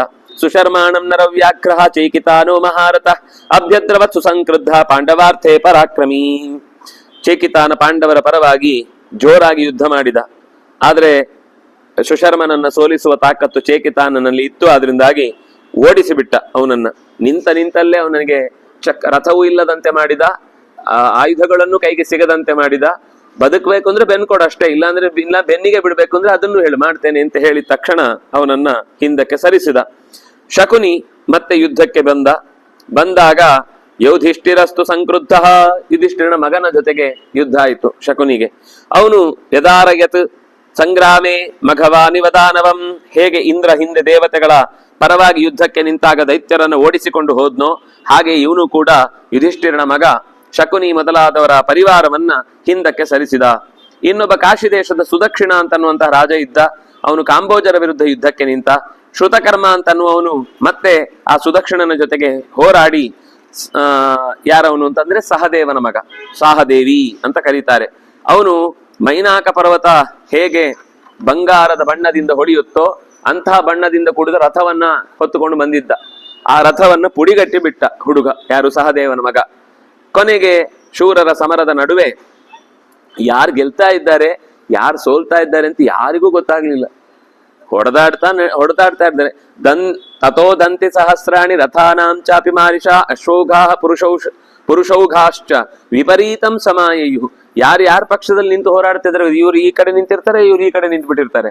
ಅವ್ರವರಿಗೆ ವ್ಯಕ್ತಿಶಃ ಗೊತ್ತಿದ್ದು ಹೋರಾಡ್ಬೇಕು ಬಿಟ್ರೆ ದೂರದಲ್ಲಿ ನಿಂತವ್ರು ಇವ್ರು ಇಷ್ಟು ಜನ ಇಲ್ಲಿ ಉಳಿದಿದ್ದಾರೆ, ಇವ್ರು ಇಷ್ಟು ಜನ ಸತ್ತಿದ್ದಾರೆ ಅಂತ ಹೀಗೆ ಯಾರಿಗೂ ಯಾವ ಲೆಕ್ಕಾಚಾರವೂ ಸಿಗ್ತಾ ಇಲ್ಲ. ತತ್ರ ಪ್ರದರ್ಶಂತೆ ರಥವಾರಣ ಪತ್ತಯ ಸಾಧಿನಶ್ಚ ನರವು ವ್ಯಾಘ್ರ ಯುದ್ಧಮಾನ ಮುಹುರ್ಮುಹು. ಸ್ವಲ್ಪ ಹೊತ್ತು ಯುದ್ಧದಲ್ಲಿ ಹಿಂದೆ ಸರಿದಂತೆ ಆದ್ರೂ ಕೂಡ ಎರಡೂ ಕಡೆಯವರು ಮತ್ತೆ ಆ ಕೆಚ್ಚಿನಿಂದ ಯುದ್ಧದಲ್ಲಿ ಕೊನೆಯ ತನಕನು ಹೋರಾಡಿ ತಮ್ಮ ಶೌರ್ಯವನ್ನ ಪ್ರದರ್ಶನ ಮಾಡಿದ್ರು ಅನ್ನುವಲ್ಲಿಗೆ 45ನೆಯ ಅಧ್ಯಾಯ ಮುಕ್ತಾಯ ಆಯಿತು. 46ನೇ ಅಧ್ಯಾಯ ಈ ಯುದ್ಧದ ಪ್ರತಿಕ್ರಿಯೆಯನ್ನು ಮತ್ತೆ ಮುಂದುವರಿಸುತ್ತೆ. ಅಲ್ಲಿ ನ ಪುತ್ರ ಪಿತರಂ ಜಜ್ಞೆ ಪಿತಾವ ಪುತ್ರಮೌರಸಂ ನ ಭ್ರಾತ ಭ್ರಾತರಂ ತತ್ರ ಸ್ವಶ್ರೀಯಂ ನಚ ಮಾತುಲಹ. ಅಳಿಯನನ್ನ ಮಾವ ನೋಡ್ಲಿಲ್ಲ, ಅಣ್ಣನನ್ನ ತಮ್ಮ ನೋಡ್ಲಿಲ್ಲ, ತಂದೆಯನ್ನು ಮಕ್ಕಳು ನೋಡ್ಲಿಲ್ಲ, ಗುರುವನ್ನ ಶಿಷ್ಯ ನೋಡ್ಲಿಲ್ಲ. ಯಾರ ಹತ್ರನೋ ಯುದ್ಧ ಆಗ್ತಾ ಇದೆ. ಅವರಿಗೀಗ ಯುದ್ಧದಲ್ಲಿ ಗೆಲ್ಲಬೇಕು ಅನ್ನೋ ಒಂದು ದೃಷ್ಟಿ ಬಿಟ್ರೆ ಇವ್ರ ಸಂಬಂಧಿಗಳು ಇದನ್ನ ಇವ್ರ ಹತ್ರ ನೋಡ್ಕೊಂಡು ಹೇಗೆ ಯುದ್ಧ ಮಾಡುದು ಅಂತ ಅವ್ರಿಗೆ ಯಾರಿಗೂ ಪ್ರಶ್ನೆ ಬರಲಿಲ್ಲ. ಈ ಪ್ರಶ್ನೆ ಬಂದಿತ್ತು ಅರ್ಜುನನಿಗೆ, ಅದನ್ನು ಪರಿಹಾರ ಮಾಡ್ಲಿಕ್ಕೇನೆ 18 ಅಧ್ಯಾಯ ಬಂದಿದ್ದು. ಈಗ ಬಂದ್ರೆ ಮತ್ತೊಂದು 18 ಅಧ್ಯಾಯ ಬರ್ತಿತ್ತು, ಬರ್ಲಿಲ್ಲ ಪುಣ್ಯಕ್ಕೆ. ಇನ್ನು ರಥದ ಎರಡೆರಡು ರಥ ಮೂರ್ ರಥ ಒಟ್ಟಿಗೆ ಸೇರಿಸಿ ಯುದ್ಧಕ್ಕೆ ಬರ್ತಿದ್ರು. ಅದಕ್ಕೆ ರಥೇಶಾಹ ಅಂತ ಕರೀತಾರೆ. ಅಂದ್ರೆ ಒಂದು ರಥದಿಂದ ಇನ್ನೊಂದು ರಥಕ್ಕೆ ಕನೆಕ್ಷನ್ ಇರುತ್ತೆ. ಒಂದು ಪುಡಿ ಆದ್ರೆ ತಕ್ಷಣ ಇನ್ನೊಬ್ರು ಅದಕ್ಕೆ ಒಬ್ಬ ರಥಿಕ ಅದ್ರ ಮೇಲೆ ಹಾರವನ್ನು ಕೂತ್ಕೋತಾನೆ. ಅದು ಒಂದಕ್ಕೊಂದು ಕನೆಕ್ಷನ್ ಇರುತ್ತೆ. ಅಂದ್ರೆ ಓಡುವಾಗ ಅದಕ್ಕೆ ಒಟ್ಟಿಗೆ ಇರುತ್ತದು. ಆದ್ರೆ ಏನು ಅಂದ್ರೆ ಬೇಡ ಅಂದ್ರೆ ಕಳಚಿಕೊಳ್ಳುತ್ತೆ, ಬೇಕು ಅಂದ್ರೆ ಅದ್ರ ಜೊತೆಗಿರುತ್ತೆ. ಸಾರಥಿ ಮಾತ್ರ ಇರ್ತಾನೆ, ರಥದ ಆಯುಧಗಳೆಲ್ಲ ಅದರಲ್ಲಿ ಸ್ಟಾಕ್ ಇರುತ್ತೆ. ಈ ರಥವನ್ನು ಪುಡಿ ಮಾಡಿದ್ರೆ ತಕ್ಷಣ ಅಲ್ಲಿಂದ ಇನ್ನೊಂದಕ್ಕೆ ಹಾರುದು. ಒಬ್ಬ ಸಾರಥಿ ಯಾವಾಗ್ಲೂ ರೆಡಿ ಇರ್ತಾನೆ. ರಾಜರಿಗೆ ಒಬ್ಬ ಕುದುರೆ ಓಡಿಸೋನಿಗೆ ಒಬ್ಬ ಕುದುರೆಯವನು ಇರ್ತಾನೆ, ಆನೆ ಓಡಿಸೋನಿಗೆ ಒಬ್ಬ ಆನೆಯವನು ಸಹಕಾರಕ್ಕೆ ಇರ್ತಾನೆ, ರಥ ಓಡಿಸೋನಿಗೆ ಒಬ್ಬ ಹಿಂದೆ ಇನ್ನೊಬ್ಬ ರಥದವನು ಬರ್ತಿರ್ತಾನೆ. ಈ ರಥ ಪುಡಿ ಆಯ್ತು ಅಂದ್ರೆ ತಕ್ಷಣ ಅದಕ್ಕೆ ಸಂಕುಲ ಯುದ್ಧ ಅಂತ ಕರೀತಾರೆ. ರಥ ಪುಡಿ ಆದ್ರೆ ನೆಲಕ್ಕೆ ಬಿದ್ರೆ ಹೋಯ್ತು ಅವನ ಮರ್ಯಾದೆ 3 ಕಾಸು. ಈ ಮಂಗಗಳು ನೆಲಕ್ಕೆ ಬಿದ್ರೆ ಅದು ಹೀಗೆ ನಾವು ಬಿದ್ದಾಗ ಬೀಳಲ್ಲ ಅವುಗಳು. ನೀವು ಬೆಕ್ಕು ನೋಡಿದಿರಲ್ವ, ಹಾರಿದ್ರೆ ಹೇಗ್ ಬೀಳುತ್ತೆ ಮೇಲಿನಿಂದ, ಕರೆಕ್ಟ್ ಪೊಸಿಷನ್ ಅಲ್ಲಿ ಬೀಳುತ್ತೆ, ಓಡ್ಲಿಕ್ಕೆ ಆಗುವ ಹಾಗೆ ಬೀಳುತ್ತೆ. ನೀವು ಹೇಗ್ ತಿರುಗಿಸಿ ಬೇಕಾದ್ರೆ ಹಾಕ್ಬೇಡಿ, ತಿರುಗಿಸ್ಬೇಡಿ, ಅದನ್ನು ನೀವು ಹೇಗ್ ಬೇಕಾದ್ರೆ ತಿರುಗಿಸಿ ಬಿಡಿ, ಅದು ಸೀದಾ ಬಂದು ವಾಪಸ್ ಹಾಗೆ ನೆಲಕ್ಕೆ ಬೀಳುತ್ತೆ. ನೀವು ಏನ್ ಮಾಡಿದ್ರು ಅದು ನೀವು ಸಿಟ್ಟಿನಿಂದ ಈಗ ಒಗಿಬೇಕಷ್ಟೇ. ನೀವು ಅದನ್ನ ತಿರುಗಿಸಿ ದೂರಕ್ಕೆ ಎಸ್ದ್ರೆ ಅದು ಹೋಗಿ ಕರೆಕ್ಟ್ ಆಗಿ ಕಾಲನ್ನ ಎದುರುಗಡೆ ಕೊಟ್ಟೆ ಬೀಳುತ್ತೆ. ಅದನ್ನ ಅಭ್ಯಾಸ ಮಾಡಿಸ್ತಾರೆ ಇವರಿಗೆ. ಆನೆಗಳು ಎಸಿತಾವೆ ಕೈಗೆ ಸಿಕ್ಕಿದಾಗ, ಆಗ ಅವನ್ ಕೈಕಾಲು ಬಿಟ್ಟ ಅಂದ್ರೆ ಮುಗಿದೋಯ್ತು. ಎಸೆಯುವಾಗ ಅವನು ಮುದ್ದೆ ಬಾಲ್ ತರ ಆಗ್ಬಿಡ್ತಾನೆ. ಅದು ಅವನಿಗೆ ಅದೇ ಟ್ರೈನಿಂಗು. ಎಷ್ಟು ಮೇಲೆ ಹೋಗಿ ನೆಲಕ್ಕೆ ಬೀಳ್ತಾರೆ. ಈ ಸಿನಿಮಾಗಳಲ್ಲೆಲ್ಲ ತೋರಿಸ್ತಿರ್ತಾರೆ. ಅವರನ್ನ ಹಾಗೆ ತೋರಿಸ್ಲಿಕ್ಕೆ 10 ಸಲ ಪ್ರಾಕ್ಟೀಸ್ ಮಾಡಿಸಿ ಮತ್ತೆ ಹಾಗೊಂದು ನಿಲ್ಲಿಸಿ, ನೀನ್ ಬಿದ್ದದ್ದು ಶಾರ್ಟ್ ತೆಗಿತೀವಿ, ನೀನ್ ನಿಲ್ಸಿದ್ದು ಮತ್ತೊಂದು ಶಾರ್ಟ್ ತೆಗಿತೀವಿ ಅಂತ ನಿಲ್ಲಿಸಿ ಅವನು ಹಾರದಾಗ್ಲೇ ಬಂದು ನಿಂತ ಕಾಣಿಸ್ತಾ ಇರುತ್ತೆ. ಎಷ್ಟು ದೂರದ ಎಸ್ತರು ನೆಲವನ್ನ ಗೀರಿಕೊಂಡು ಕತ್ತೆಯನ್ನು ಹಿಡ್ಕೊಂಡು ಗರ್ರ ಅಂತ ಶಬ್ದ ಮಾಡ್ಕೊಂಡು ಕಿಡಿಯೆಲ್ಲ ಹಾರ್ಕೊಂಡು ಎದುರುಗಡೆ ಬಂದು ನಿಂತಾಗ ಮತ್ತೆ ಅದೇ ಸ್ಟೈಲಲ್ಲಿ ಇರ್ತಾನೆ. ಹಾಗೆ ನಿಜವಾಗಿಯೂ ಯಾವುದೇ ಶಾರ್ಟ್ ಇಲ್ಲದೆ, ಯಾರೂ ಮಧ್ಯದಲ್ಲಿ ಅವರಿಗೆ ಹಗ್ಗ ಗಿಗ್ಗ ಕೊಡದೆ, ಬಿದ್ದ ತಕ್ಷಣವೇ ನೆಲದಿಂದ ಹಾರಿ ಮತ್ತೆ ವಾಪಸ್ ರಥಕ್ಕೆ ಏರ್ಬೇಕು. ಇದು ಯುದ್ಧದ ಚಟುವಟಿಕೆಯಲ್ಲಿರುವ ತೀವ್ರತೆ. ಇಂಥ ಅನೇಕ ರಥೇಶಗಳು ಅವರ ಒಂದರ ಹಿಂದೆ ಒಂದು ಬಂದು ಕೂಬರಾಹ ರಥಕೂಬರೈ ಸಂಗತೈ ಸಹಿತ ಕೇಚಿತ್ ಪರಸ್ಪರ ಜಿಘಾಂಸವ, ಒಬ್ರಿಗೊಬ್ರು ಹೊಡೆದಾಡಿ ಕೊಲ್ಬೇಕು ಅಂತ ಅನ್ನುವ ಪ್ರಯತ್ನದಲ್ಲಿ ಸ್ವಲ್ಪವೂ ಕೂಡ ಯಾರಿಗೂ ಯಾರ ಮೇಲೂ ಈ ಹೊತ್ತಿನಲ್ಲಿ ಸಂಬಂಧದ ಕರುಣೆ ಅನ್ನೋದು ಬರಲಿಲ್ಲ. ರಥ ಇದ್ದವನ ಜೊತೆಗೆ ಕುದುರೆ ಇದ್ದವನ ಜೊತೆಗೆ ನೆಲದವನ ಜೊತೆಗೆ ಆನೆಯವನ ಜೊತೆಗೆ ಪರಸ್ಪರ ಸಮ ಕಕ್ಷೆಯವರ ಜೊತೆಗೆ ಹೋರಾಡಬೇಕು ಅಂತ ಹುಡುಕೊಂಡು ಹೋಗಿ ಯುದ್ಧ ಮಾಡ್ತಾ ಇದ್ರು. ಯಾರೋ ನಿಂತವನನ್ನ ಒಬ್ಬ ರಥದವನು ಹೋಗಿ ಬಾರಿಸ್ತಿರ್ಲಿಲ್ಲ. ಈ ಯುದ್ಧಕ್ಕೆ ಅಂತಹದ್ದು ಕೆಲವು ಮರ್ಯಾದೆ ಇರ್ತಿತ್ತು. ಅವ್ರವ್ರ ಜೊತೆಗೆ ಹೋರಾಡ್ತಿದ್ರು. ಆದ್ರೆ ಕಾಲಾಳುಗಳು ಅಕಸ್ಮಾತ್ ರಥಕ್ಕೆ ಏನಾದ್ರೂ ತೊಂದರೆ ಕೊಡ್ತಾ ಇದ್ದಾರೆ ಅಂದ್ರೆ ಆಗ ಅದರ ರಕ್ಷಣೆಗೋಸ್ಕರ ಹೋರಾಡ್ತಾ ಇದ್ರು. ಬಿಟ್ರೆ ರಥದಲ್ಲಿ ನಿಂತವನೊಬ್ಬ ನೆಲದಲ್ಲಿ ನಿಂತವನ ಹತ್ರ ಹೋರಾಡುವುದು ಅಂತಿಲ್ಲ. ಇದು ಅವ್ರು ನೋಡ್ಕೊಳ್ತಿದ್ರು ಯುದ್ಧದಲ್ಲಿ. ಇದೆಲ್ಲ ಮೊದ್ಲೇ ಉದ್ಯೋಗ ಪರ್ವದಲ್ಲಿ ಈ ಮಾತುಕತೆ ಎಲ್ಲ ಆಗಿದೆ. ಯಾರು ಯಾರನ್ನ ಹೋರಾಡಬೇಕು, ಯಾರ ಜೊತೆಗೆ ಯುದ್ಧ ಮಾಡಬೇಕು. ಹಾಗೆ ಒಬ್ಬರಿಗೆ ಅಧಿಕವಾದ ಆಯುಧ ಇದ್ರೆ, ಇನ್ನೊಬ್ಬನ ಹತ್ರ ನಿರಾಯುಧ ಇದ್ರೆ ಅವನ ಆಯುಧವನ್ನು ಬೇರೆ ತೆಗೆದು ಅವನಿಗೆ ಕೊಡ್ಬೇಕು. ಅವನ ಹತ್ರ ಕತ್ತಿ ಇಲ್ಲ, ಅವನ ಹತ್ರ ಯಾವ್ದೋ ಒಂದು ಇಷ್ಟುದ್ದ ಸಣ್ಣ ನಾರಾಚೆ ಇದೆ, ನಿನ್ನ ಹತ್ರ ಯುದ್ಧಕ್ಕೆ ಬರ್ತೇನೆ ಅಂದಾಗ ಅವ್ನು ಜಾಳ್ಪಿಸ್ಕೊಂಡು ದೊಡ್ಡ ಕತ್ತಿ ತಗೊಂಡು ಬಂದು ಹೋರಾಡುದಲ್ಲ. ಅವನಿಗೊಂದು ಕತ್ತಿ ಕೊಟ್ಟು ಅವನ ಕತ್ತಿಯ ವರಸೆಯನ್ನ ನಿಗ್ರಹಿಸಿ ಆಮೇಲೆ ಅವನನ್ನು ಕೊಲ್ಬೇಕು. ಹಾಗೆ ಕೊಂದ್ರೆ ಮಾತ್ರ ಅದು ಧರ್ಮ ಯುದ್ಧ. ಅದನ್ನಾಗಿ ಧರ್ಮ್ಯಮಿಮಂ ಅಂತ ಕೃಷ್ಣ ಅದಕ್ಕೆ ಹೇಳಿದ್ದು. ತಸ್ಮಾತ್ ಧರ್ಮ್ಯಮಿಮಂ, ಇದು ಧರ್ಮೀಯ ಯುದ್ಧ ಹೊರತು ನಿನಗೆ ಹೇಗಂದ್ರೆ ಹಾಗೆ ಯುದ್ಧ ಮಾಡ್ಲಿಕ್ಕೆ ಇರುವಂತದ್ದಲ್ಲ ಅಂತ. ಹಾಗಾಗಿ ಅಭಿನೀತಾಶ ಶಿಕ್ಷಾಭಿ ಸ್ತೋತ್ರಾಂಕುಶ ಸಮಾಗತಾ ಅಪ್ರಭಿನ್ನಾಹ ಪ್ರಭಿನ್ನಾನಾಂ ಸಮ್ಮುಖಾಭಿಮುಖಾಯಯುಹು. ಒಬ್ರಿಗೊಬ್ರು ಅದು ಯುದ್ಧದಲ್ಲಿ ಎದುರಾಗುದು ಅಂದ್ರೆ ಒಂದೇ ಸರ್ತಿ ಇವ್ರು ಇಲ್ಲೇ ನಿಂತಿರ್ತಾರೆ, ಅವರೇ ಅಲ್ಲೇ ನಿಂತಿರ್ತಾರೆ. ಅವ್ರ ಜೊತೆಗೆ ಅರ್ಧ ಗಂಟೆ ಚೆನ್ನಾಗಿ ಮಾತುಕತೆ ಆಡ್ಕೊಂಡು ಯುದ್ಧ ಮಾಡುದಲ್ಲ. ರಥ ಹೋಗ್ತಾ ಇರುತ್ತೆ, ಅವನು ರಥವನ್ನ ಇವನ ರಥಕ್ಕೆ ಪ್ಯಾರಲಲ್ ಆಗಿ ಎದುರುಗಡೆಯಿಂದನೇ ಕೌಂಟರ್ ಕೊಡ್ತಾ ಇರ್ತಾನೆ. ಅಕಸ್ಮಾತ್ ಕೆಲವೊಂದ್ಸಲ ಏನಾಗುತ್ತೆ ಅಂದ್ರೆ ಅದು ತಿರುಗುವ ಫಾಸ್ಟಿಗೆ ದಿಕ್ಕು ಬದಲಾಯಿತು ಅಂತಂದ್ರೆ ಆಗ ಇನ್ನೊಬ್ಬ ಸಿಗ್ತಾನೆ. ಇಲ್ಲಾಂದ್ರೆ ಅವ್ರವ್ರು ಬಿಟ್ಟು ಓಡ್ಲಿಕ್ಕಿಲ್ಲ. ಅದು ಓಡಿದ ಅಂತಂದ್ರೆ ಅದೊಂದು ಮೈನಸ್ ಅವನ ಬದುಕಿನಲ್ಲಿ. ಅಲ್ಲಿ ಲೆಕ್ಕ ಬೀಳುತ್ತೆ, ಇವನು ಇಷ್ಟೊತ್ತು ಯುದ್ಧ ಮಾಡಿ ಆಮೇಲೆ ಬೆನ್ ಕೊಟ್ಟು ಹೋದ ಅಂತ. ಹಾಗೆ ಅಭಿಮುಖ ಪರಸ್ಪರ ಸಂಕ್ರುದ್ಧರಾಗಿ ಒಬ್ರಿಗೊಬ್ರು ಯಯುಹು ಹೋರಾಡ್ಲಿಕ್ಕೆ ಎದುರಾದ್ರು. ಪ್ರಭಿನ್ನೈರಪಿ ಸಂಸಕ್ತಾ, ಆನೆಗಳ ಜೊತೆಗೆ ಸೇರಿಕೊಂಡು ಯುದ್ಧ ಮಾಡುವಾಗ ಕೇಚಿದತ್ರ ಮಹಾಗಜಾಹ, ಮತ್ತೊಂದು ಗಜದ ಮೇಲೆ ಹತ್ತಿಕೊಂಡು ಕ್ರೌಂಚವನ್ನಿನ ದಂಕೃತ್ವ ದುದ್ರುಭು ಸರ್ವತೋ ದಿಶಂ. ಕ್ರೌಂಚ ಹಕ್ಕಿಯ ಧ್ವನಿಯನ್ನ ಮಾಡುತ್ತಾ ಎಲ್ಲ ದಿಕ್ಕುಗಳಿಗೆ ಯಾವಾಗ ಆನೆ ಮೇಲೆ ಕೂತ್ಕೊಂಡು ಎಲ್ಲ ಯುದ್ಧಕ್ಕೆ ಬಂದ್ರು ಸೇನಾನಿಗಳೆಲ್ಲ, ಕಾಲಾಳುಗಳೆಲ್ಲ, ಅದು ಬಂದ್ರೆ ಮತ್ತೆ ಯಾರು ಇವ್ರು ನಿಲ್ಲಿಕ್ಕಿಲ್ಲ. ಅದು ಒದ್ಕೊಂಡೇ ಹೋಗುದು, ತೊಳ್ಕೊಂಡೇ ಹೋಗುದು. ಯಾರನ್ನು ಪಾಪದವರು, ನನ್ನವರು, ಅವ್ರ ಕಡೆಯವರು, ಇದು ಯಾವ್ದು ನೋಡಲ್ಲ. ಆನೆ ಹೋದದ್ದೇ ದಾರಿ, ಅದಕ್ಕೆ ದಾರಿ ಬಿಡಬೇಕು. ಹಾಗಾಗಿ ಎಲ್ಲ ಓಡ್ಲಿಕ್ಕೆ ಶುರು ಮಾಡಿದ್ರು. ಯಾವ ದಿಕ್ಕಿಗೆ ಓಡುದು ಅದು ಗೊತ್ತಿಲ್ಲ. ಆನೆ ಬಂದ ದಿಕ್ಕಿನ ವಿರುದ್ಧ ದಿಕ್ಕಿಗೆ ಹೋದ್ರೆ ಸತ್ತೇ ಹೋಗ್ತಾನೆ. ವಿರುದ್ಧ ದಿಕ್ಕಿಗಿಂತ ಲೆಫ್ಟ್ ರೈಟ್ ಓಡ್ಬೇಕು.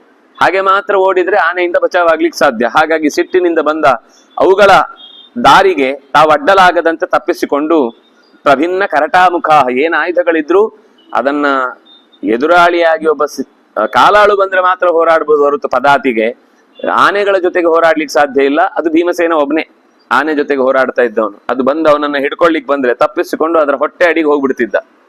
ಅದರ ಹೊಟ್ಟೆ ಅಡಿಗೆ ಹೋದ್ರೆ ಮತ್ತೆ ತಪ್ಪಿಸ್ಕೊಳ್ಲಿಕ್ಕೆ ಆಗಲ್ಲ, ಅದು ಓಡುತ್ತೆ. ಆದ್ರೂ ಇವನು ಅದರ ಜೊತೆಗೆ ಓಡ್ಕೊಂಡು ಕಿಕ್ ಮಾಡ್ತಿದ್ದಂತೆ ಹೊಟ್ಟೆಗೆ. ಆವಾಗ ಅದು ನೋವು ತಡಿಲಿಕ್ಕಾಗದೆ ಶರಣಾಗ್ಬಿಡ್ತಿತ್ತು. ಆಮೇಲೆ ವಾಪಸ್ ಅವರ ಆನೆಗಳನ್ನೇ ವಾಪಸ್ ಕಳಿಸ್ತಿದ್ದ, ನೀವು ಹೋಗಿ ಆ ಆನೆಗಳನ್ನೆಲ್ಲ ಹೊಡೆದು ಬಿಡಿ ಅಂತ.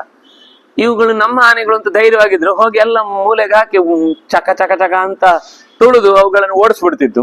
ಸೇನೆಯ ಡೇರೆಗಳ ಹತ್ರವೇ ಸುಳಿಲಿಕ್ಕೆ ಬಿಡ್ತಿರ್ಲಿಲ್ಲ. ಮತ್ತೆ ಯುದ್ಧದ ಸೇನೆಯ ಸಹಾಯಕ ವರ್ಗಗಳೆಲ್ಲ ಎಲ್ಲೋ ಹತ್ರದಲ್ಲಿ ಒಂದಕ್ಕೊಂದು ಜೊತೆಯಾಗಿ ಇರ್ತಿರ್ಲಿಲ್ಲ. ಎಲ್ಲೆಲ್ಲೋ ಇಡೀ ಊರೂರು ಹಬ್ಕೊಂಡ್ಬಿಟ್ಟಿತ್ತದು. ಅದು ಹಿಂದೆ ನಾವು ನೋಡಿದ್ದೇವೆ ಆ ಉದ್ಯೋಗ ಪರ್ವದಲ್ಲಿ. ಅಂದ್ರೆ ಇದು ಗೊತ್ತಿಲ್ಲದೆ ಕೆಲವೊಂದ್ ಸರ್ತಿ ಮಹಾಮಹಿಮರು ಅಂತ ಅನ್ನಿಸಿಕೊಂಡಂತ ಕಾದಂಬರಿಕಾರೆಲ್ಲ ನಾನು ಹೋಗಿ ಬಂದೆ, ಅಲ್ಲಿ ಏನು ಕಾಣ್ಲಿಲ್ಲ, ಆದ್ರಿಂದಾಗಿ ಮಹಾಭಾರತ ಯುದ್ಧ ನಡೆದೇ ಇಲ್ಲ, ಆ ಜಾಗದಲ್ಲಿ ಅಷ್ಟು ಸೈನ್ಯ ಸೇರ್ಲಿಕ್ಕೆ ಸಾಧ್ಯ ಇಲ್ಲ, 60 ಲಕ್ಷ ಜನ ಎಲ್ಲ ಸೇರುದು ಬಿಡಿ, ಅಲ್ಲಿ ನಿಲ್ಲಿಕ್ಕೂ ಜಾಗ ಇಲ್ಲ ಅಂತ ಬರೆದು ಹೇಳಿದ್ರು. ಅಂದ್ರೆ ತಮ್ಮ ಅರಿವಿನ ಮಿತಿ ಗೊತ್ತಿಲ್ಲದೆ ಹೋದಾಗ ಇದೆಲ್ಲ ಸಮಸ್ಯೆ. ಆ ನಾಗಗಳೆಲ್ಲ ಸಮ್ಯಕ್ ಪ್ರಣೀತಾ, ನಾಗಗಳಿಗೆಲ್ಲ ಒಳ್ಳೆ ಟ್ರೈನಿಂಗ್ ಇರ್ತಿತ್ತು. ಬುದ್ಧಿ ಕೆಟ್ಟರೆ ಮಾತ್ರ ಅವುಗಳನ್ನು ಎದುರಿಸ್ಲಿಕ್ಕೆ ಸಾಧ್ಯ ಇಲ್ಲ. ಅಂದ್ರೆ ಹೇಳಿದ ಕೇಳುವಂತವುಗಳು ಅಂತಂದ್ರೆ ಯಜಮಾನನಿಗೆ ಜೀವಕ್ಕೆ ಜೀವ ಕೊಡುವಂತವುಗಳು. ಕುದುರೆ ಆಗ್ಲಿ ಆನೆ ಆಗ್ಲಿ ಯಾಕೆ ಯುದ್ಧ ಬಳಸ್ತಾ ಇದ್ರು ಅಂದ್ರೆ ಯಜಮಾನನನ್ನ ಬಹಳ ಪ್ರೀತಿಸ್ತಾವಗಳು. ಯಜಮಾನನ ವರ್ಗಕ್ಕೆ ಏನ್ ತೊಂದರೆ ಆದ್ರೂ, ಯಜಮಾನನಿಗೆ ತೊಂದರೆ ಆಯ್ತು ಅಂತ ಗೊತ್ತಾದ್ರೆ ತಾನೇ ಎತ್ಕೊಂಡು ಸೇನೆಯಿಂದ ಆ ರಣರಂಗದಿಂದ ಹೊರಕ್ಕೆ ಹೋಗ್ಬಿಡುತ್ತೆ. ಅವನಿಗೆ ಟ್ರೀಟ್ಮೆಂಟ್ ಕೊಡ್ಲಿಕ್ಕೋಸ್ಕರ ನದಿ ಹತ್ರನೋ ನೀರಿರೋ ಜಾಗಕ್ಕೋ ಅಥವಾ ಯಾರು ಪರಿಚಯದವರಿದ್ದಾರೋ ಅಲ್ಲಿ ಕರ್ಕೊಂಡು ಹೋಗಿ ಅದು ಟ್ರೀಟ್ ಮಾಡಿಸ್ಕೊಂಡು ಮತ್ತೆ ಬೆನ್ನಿಗೆ ಹಾಕೊಂಡ್ ಬರುತ್ತೆ. ಅಂದ್ರೆ ಇದೆಲ್ಲ ಚೇತಕ್ಕಂತ ಮಹಾರಾಣಾ ಪ್ರತಾಪಿಂದು ಅವನ್ ಎಷ್ಟೋ ಸರ್ತಿ ಅವನಿಗೆ ಪ್ರಾಣ ಸಂಕಟ ಬಂದಾಗ ಅವನ ಕುದುರೆ ಅವನನ್ನ ರಕ್ಷಿಸಿತು ಅಂತ ಅವನು ಬಹಳ ಅದನ್ನ ಮೆಚ್ಚಿದ್ದ ಅಂತ ಬರುತ್ತೆ. ಅಂದ್ರೆ ಇದು ಯುದ್ಧದಲ್ಲಿ ಗೊತ್ತಿದ್ದವ್ರು. ನಮ್ಗೆ ಇದರ ಪರಿಚಯವೇ ಇಲ್ಲ ಇವತ್ತು. ಕುದುರೆಯ ಚುರುಕುತನ ಏನು, ಅದು ಎಷ್ಟು ಭಾಷೆ ಉಳ್ಳದ್ದು, ಇದು ನಮ್ಗೆ ಗೊತ್ತಿಲ್ಲ. ನಾವ್ ಏನಂದ್ರೆ ಕುದುರೆ ಅಂದ್ರೆ ಈ ರೇಸ್ ಕೋರ್ಸ್ ಅಲ್ಲಿ ಓಡಿಸ್ಲಿಕ್ಕೋಸ್ಕರ ಇರುವಂತ ಯಾವ್ದೋ ಒಂದು ಪಾಪದ ಪ್ರಾಣಿ ಅಂತ ಅನ್ಕೊಂಡ್ಬಿಟ್ಟಿದೀವಿ ನಾವು. ಗಜಾನಾಂ ಪಾದರಕ್ಷಾಸ್ತು ವ್ಯೂಢೋ ರಸ್ಕಾ ಪ್ರಹಾರಿಣ ಪ್ರಾದ್ರವಂತ ದಿಶಕ್ಕೆ ಚಿದ್ನದಂತೋ ಭೈರವಸ್ವನಾನ್. ಜೋರಾದ ಧ್ವನಿಯನ್ನು ಮಾಡುತ್ತಾ ಆನೆಗಳ ಪಾದದಿಂದ ತಮ್ಮನ್ನು ರಕ್ಷಿಸಿಕೊಳ್ಳಿಕ್ಕೋಸ್ಕರ ಎಷ್ಟು ಗಂಡೆ ದೇವರಾದ್ರೂ ಕೂಡ ಆನೆ ಬಂದಾಗ ಬಂಡೆ ಪುಡಿಯಾಗುವ ಹಾಗೆ ಓಡಿ ಹೋಗ್ತಿದ್ರು, ಯಾರು ನಿಲ್ತಿರ್ಲಿಲ್ಲ. ಗದೆಗಳಿಂದ ಹೊಡಿತಿದ್ರು, ಆ ಆಯುಧಗಳನ್ನು ಎಸಿತಿದ್ರು, ಆ ಲೋಹಗಳ ತೀಕ್ಷ್ಣವಾದ ಬಾಣಗಳಿಂದ ಅವುಗಳಿಗೆ ಘಾಸಿಗೊಳಿಸ್ತಾ ಇದ್ರು. ಆದ್ರೂ ಅದು ಪೆಟ್ಟು ತಿಂದು ಸಮಾಧಾನಕ್ಕೆ ಬರುವಂತವುಗಳು ಅಲ್ವೇ ಅಲ್ಲ ಆನೆಗಳು. ಆನೆಗೆ ಸಿಟ್ಟು ಬಂತು ಅಂದ್ರೆ ನುಕ್ಕೊಂಡು ಎಲ್ಲ ಯದ್ವಾ ತದ್ವಾ ಬಾಳೆ ಗಿಡಗಳನ್ನ ನುಗ್ಗಿ ಪುಡಿ ಮಾಡುವ ಹಾಗೆ ಸೇನೆಯನ್ನ ನಾಶ ಮಾಡುವ ಅಭ್ಯಾಸ ಉಳ್ಳದ್ದು. ಇನ್ನೇನು ಅಂದ್ರೆ ರಾಜರೆಲ್ಲ ಯಾರ್ಯಾರು ನಮ್ಮವರು ಉಳಿದಿದ್ದಾರೆ, ಯಾರಿದ್ದಾರೆ, ಮುಂದಿನ ಯುದ್ಧಕ್ಕೆ ಸಹಕಾರಕ್ಕೆ ಯಾರು ಸಿಗ್ತಾರೆ ಅನ್ನೋದನ್ನ ಒಂದು ಚೂರು ಚೂರು ಹುಡುಕೊಳ್ತಿದ್ರಂತೆ. ಎಷ್ಟು ಜನ ಹೋದ್ರು ನಮ್ಮವರು. ಆದ್ರೆ ಅದು ಒಂದು ಒಳಗಿಂದ ಧೈರ್ಯ ಕುಗ್ಗಿಸುವಂತಹ ಲೆಕ್ಕಾಚಾರ. ಅದು ಹೊಸದ ಮಾಡ್ಲಿಕ್ಕಿಲ್ಲ. ಆದ್ರೆ ಏನಾಗುತ್ತಿತ್ತು ಅಂದ್ರೆ ಮುಂದೆ ಹೋಗ್ಬೇಕಾ ಬೇಡವಾ, ಇನ್ನು ನಮ್ಮ ಕಡೆಯಿಂದ ಸ್ವಲ್ಪ ಸಪೋರ್ಟ್ ಸಿಗುತ್ತೆ ಅಂದ್ರೆ ಹೋಗೋಣ, ಇಲ್ಲ ಅಂದ್ರೆ ಸುಮ್ನೆ ನಾವೇ ಅವ್ರು 100 ಜನ ಇದ್ದಾರೆ ಅಂತ ಗೊತ್ತಿದೆ, ನಾವು 10 ಜನ ಹೋಗಿ ಯುದ್ಧ ಮಾಡ್ತೇವೆ ಅಂತಂದ್ರೆ ಅಂತ ತಮ್ಮ ಕಡೆಯವರನ್ನು ಲೆಕ್ಕ ಹಾಕುವಾಗ ಆಗ್ಲೇ ಅರ್ಧ ಖಾಲಿ ಆಗಿದೆ ಅಂತ ಗೊತ್ತಾಗಿ ಇನ್ನೊಂದು ದಿಕ್ಕಲ್ಲಿ ಅಲ್ಲಿ ಅದ್ರ ಯುದ್ಧ ಮಾಡಿ ಮತ್ತೆ ಇವ್ರ ಹತ್ರ ಬರೋಣ, ಅಷ್ಟೊತ್ತಿಗೆ ಬೇರೆ ಯಾರಾದ್ರು ನೋಡ್ತಾರೆ ಅಂತ ದಿಕ್ಕು ತಪ್ಪಿಸಿಕೊಂಡು ಓಡಾಡ್ತಾ ಇದ್ರು. ಸಂಜಜ್ಞೇತು ಮೂಲ ಶಬ್ದ ಪದತಾಂ ಪರಮಂ ಅಸು ಪರಮರ್ಮಸು ಗದಾ ಮುಸಲ ರುಗ್ಣಾನ ಭಿನ್ನಾನಾಂಚ ವರಾಸಿಭಿ. ತೀಕ್ಷ್ಣವಾದ ಹಸಿ ಕತ್ತಿಗಳಿಂದ ಭಿನ್ನಾನ ಪೆಟ್ಟು ತಿಂದು ಗಾಯಗೊಂಡಂತಹ ಗದಾ ಮುಸಲ ರುಗ್ಣಾನ, ಗದೆಯಿಂದ ಮುಸಲದಿಂದ ಪೆಟ್ಟು ತಿಂದು ಗಾಯಗೊಂಡಿದ್ದಂತಹ ಪ್ರಾಣಿಗಳನ್ನ ಅಥವಾ ಯೋಧರನ್ನ ಮುಂದಿಟ್ಟುಕೊಂಡು ಅದರೆಲ್ಲದರ ವೀರರ ನೆನಪಿಗಾಗಿ ಪ್ರಾರ್ಥನೆಯನ್ನ ಸಲ್ಲಿಸುವ ಹಾಗೆ ಒಂದು ಕಡೆ ದಿನ ಒಟ್ಟು ಸೇರ್ತಿದ್ರು. ದಂತಿ ದಂತಾವ ಭಿನ್ನಾನಾಂ ಮುದಿತಾನಾಂಚ ದಂತಿಭಿ ತತ್ರ ತತ್ರ ನರೌಘಾಣಾಂ ಕ್ರೋಶತಾಂ ಇತರೇತರಂ. ಪೆಟ್ಟು ಬಿದ್ದು ಸಾಯುವ ಸ್ಥಿತಿಗೆ ಬಂದವರ ಆರ್ತನಾದ ಅದು ಕೇಳಲಿಕ್ಕೆ ತುಂಬಾ ಕಷ್ಟ ಆಗ್ತಾ ಇತ್ತು. ಸಾಯ್ತಾ ಇದ್ದಾರೆ ಅಂತ ಅನ್ನುವಾಗ ಅವರ ಎಷ್ಟೇ ಗಟ್ಟಿಗನಾದ್ರೂ ಕೂಡ ಸಾಮಾನ್ಯ ಮನುಷ್ಯನಲ್ಲಿ ಸಾವಿಗೊಂದು ಭಯ ಇದ್ದೇ ಇರುತ್ತೆ. ಅದರಿಂದಾಗಿ ಎಷ್ಟು ಜನ ರಕ್ಷಿಸಿ ನಮ್ಗೆ ಇನ್ನು ನಡಿಲಿಕ್ಕೆ ಸಾಧ್ಯವೇ ಇಲ್ಲ ಹಾಗೆ ಹೀಗೆ ಅಂತ ಬೊಬ್ಬೆ ಹೊಡಿತಾ ಇದ್ರೆ ಉಳಿದವರು ನಂದು ಕಾಲು ಮುರಿದೋಗಿದೆ, ನೀವು ಒಟ್ಟಿಗೆ ಹೋಗೋಣ ಅಂತ ಎಳ್ಕೊಂಡು ಹೋಗೋ ಪ್ರಯತ್ನ ಮಾಡ್ತಿದ್ರಂತೆ. ಆದ್ರೂ ಆಗ್ತಿರ್ಲಿಲ್ಲ. ಕೇಚಿ ಏನು ತೈರ್ವಿಮುಕ್ತ ಮಹಾಪ್ರಾಸಾಹ ಜಂಬೂ ನದ ವಿಭೂಷಣಾ. ಅಲ್ಲಿ ಕೆಲವರೆಲ್ಲ ಶುಶ್ರೂಷೆ ಮಾಡಿ ಕರ್ಕೊಂಡು ಹೋಗ್ತಾ ಇದ್ರು, ಕೆಲವು ಮಾತಿನಿಂದ ಸಮಾಧಾನ ಹೇಳ್ತಿದ್ರು, ಕೆಲವರು ಕರ್ಕೊಂಡು ಹೋಗಿ ಶಿಬಿರದಲ್ಲಿ ಚಿಕಿತ್ಸೆಯನ್ನು ಕೊಡ್ತಾ ಇದ್ರು. ಆದ್ರೆ ಅವರಿಗೆ ಯುದ್ಧದಿಂದ ಹಿಂದೆ ಬಂದದಕ್ಕೆ ಖುಷಿ ಇರ್ತಿರ್ಲಿಲ್ಲ. ನಾವು ಇಲ್ಲೇ ಇದ್ರೆ ಸರಿಯಾಗುದಿಲ್ಲ, ಬೇಗ ಸರಿ ಮಾಡಿ ನಂಗೆ ನೆಟ್ಟಿಗೆ ಸಾಕಿ ತೆಗೀರಿ, ಯುದ್ಧಕ್ಕೆ ಕಳಿಸಿ ಅಂತ. ಅಲ್ಲಿ ಆಸ್ಪತ್ರೆಯಲ್ಲೂ ಕೂಡ ಯಾರಿಗೂ ಸಮಾಧಾನ ಇಲ್ಲ. ಯುದ್ಧ ಆಗ್ತಾ ಇದ್ರೆ ನಾವಿಲ್ಲಿ ಮಲಗುದಾ, ನಂಗೆ 2 ನಿಮಿಷಕ್ಕೆ ಸರಿಯಾಗಿ ನೋವನ್ನು ಪರಿಹಾರ ಮಾಡಿ ಕಳಿಸ್ಕೊಡಿ ಅಂತ. ಅದಕ್ಕೆಲ್ಲ ಆಗ ಮದ್ದಿರ್ತಿತ್ತು. ನಾವಿವತ್ತು ಯಾವ ತರದ್ದೆಲ್ಲ ಯುದ್ಧದಲ್ಲ ಅಥವಾ ಯಾವುದೋ ಕೆಲವು ಆಟಗಳಲ್ಲಾಗುವಾಗ ಅವರಿಗೆ ತೀವ್ರವಾಗಿ ಜ್ವರ ಬಂದಾಗ ಪರಿಹಾರಕ್ಕೆ ಏನು ಫುಲ್ ಡೋಸ್ ಅಂತ ಏನೇನೋ ಮಾಡ್ತೀವಲ್ಲ, ಆಂಟಿಬಯೋಟಿಕ್ಗೆ ಅದಕ್ಕಿಂತ ಜಾಸ್ತಿ ಆದ ಏನೋ ಒಂದು ನೋವೇ ಗೊತ್ತಾಗದಂತೆ ಮಾಡುವುದಕ್ಕೆ ಬೇಕಿರುವಂತದ್ದು ಏನ್ ಮಾಡ್ತೇವೆ, ಹಾಗೆ ಇವರು ಕೂಡ ಅದಕ್ಕೆ ಬೇಕಾದ ಒಂದು ಸರಳವಾದ ಪ್ರಾಕೃತಿಕ ಸೂತ್ರವನ್ನೇ ಅನುಸರಿಸ್ತಾ ಇದ್ರು. ಕೆಲವು ಪದಾರ್ಥಗಳು ಹಾಗಿವೆ. ಈ ದೊಡ್ಡ ಮೆಣಸಿನಕಾಯಿ ನೋವನ್ನು ತೆಗೆಯುವುದರಲ್ಲಿ ಬಹಳ ತುಂಬಾ ತೀಕ್ಷ್ಣ. ಮೈಕೈ ಎಲ್ಲ ಪೆಟ್ಟಾಗಿ ಗಾಯ ಆಗಿದ್ರೆ ಹಸಿ ಚೆನ್ನಾಗಿ ತೊಳೆದು ಹಾಗೆ ತೆಗೆದು ಬಾಯಿಗೆ ತಿಂದ್ರೆ ಸ್ವಲ್ಪ ಹೊತ್ತಿಗೆ ಮೈಕೈ ನೋವು ಪರಿಹಾರ ಆಗುತ್ತೆ. ಆಂಟಿಬಯೋಟಿಕ್ ತರ ಕೆಲಸ ಮಾಡುತ್ತೆ, ನೋವು ಪರಿಹಾರ ಮಾಡಿಸುತ್ತೆ.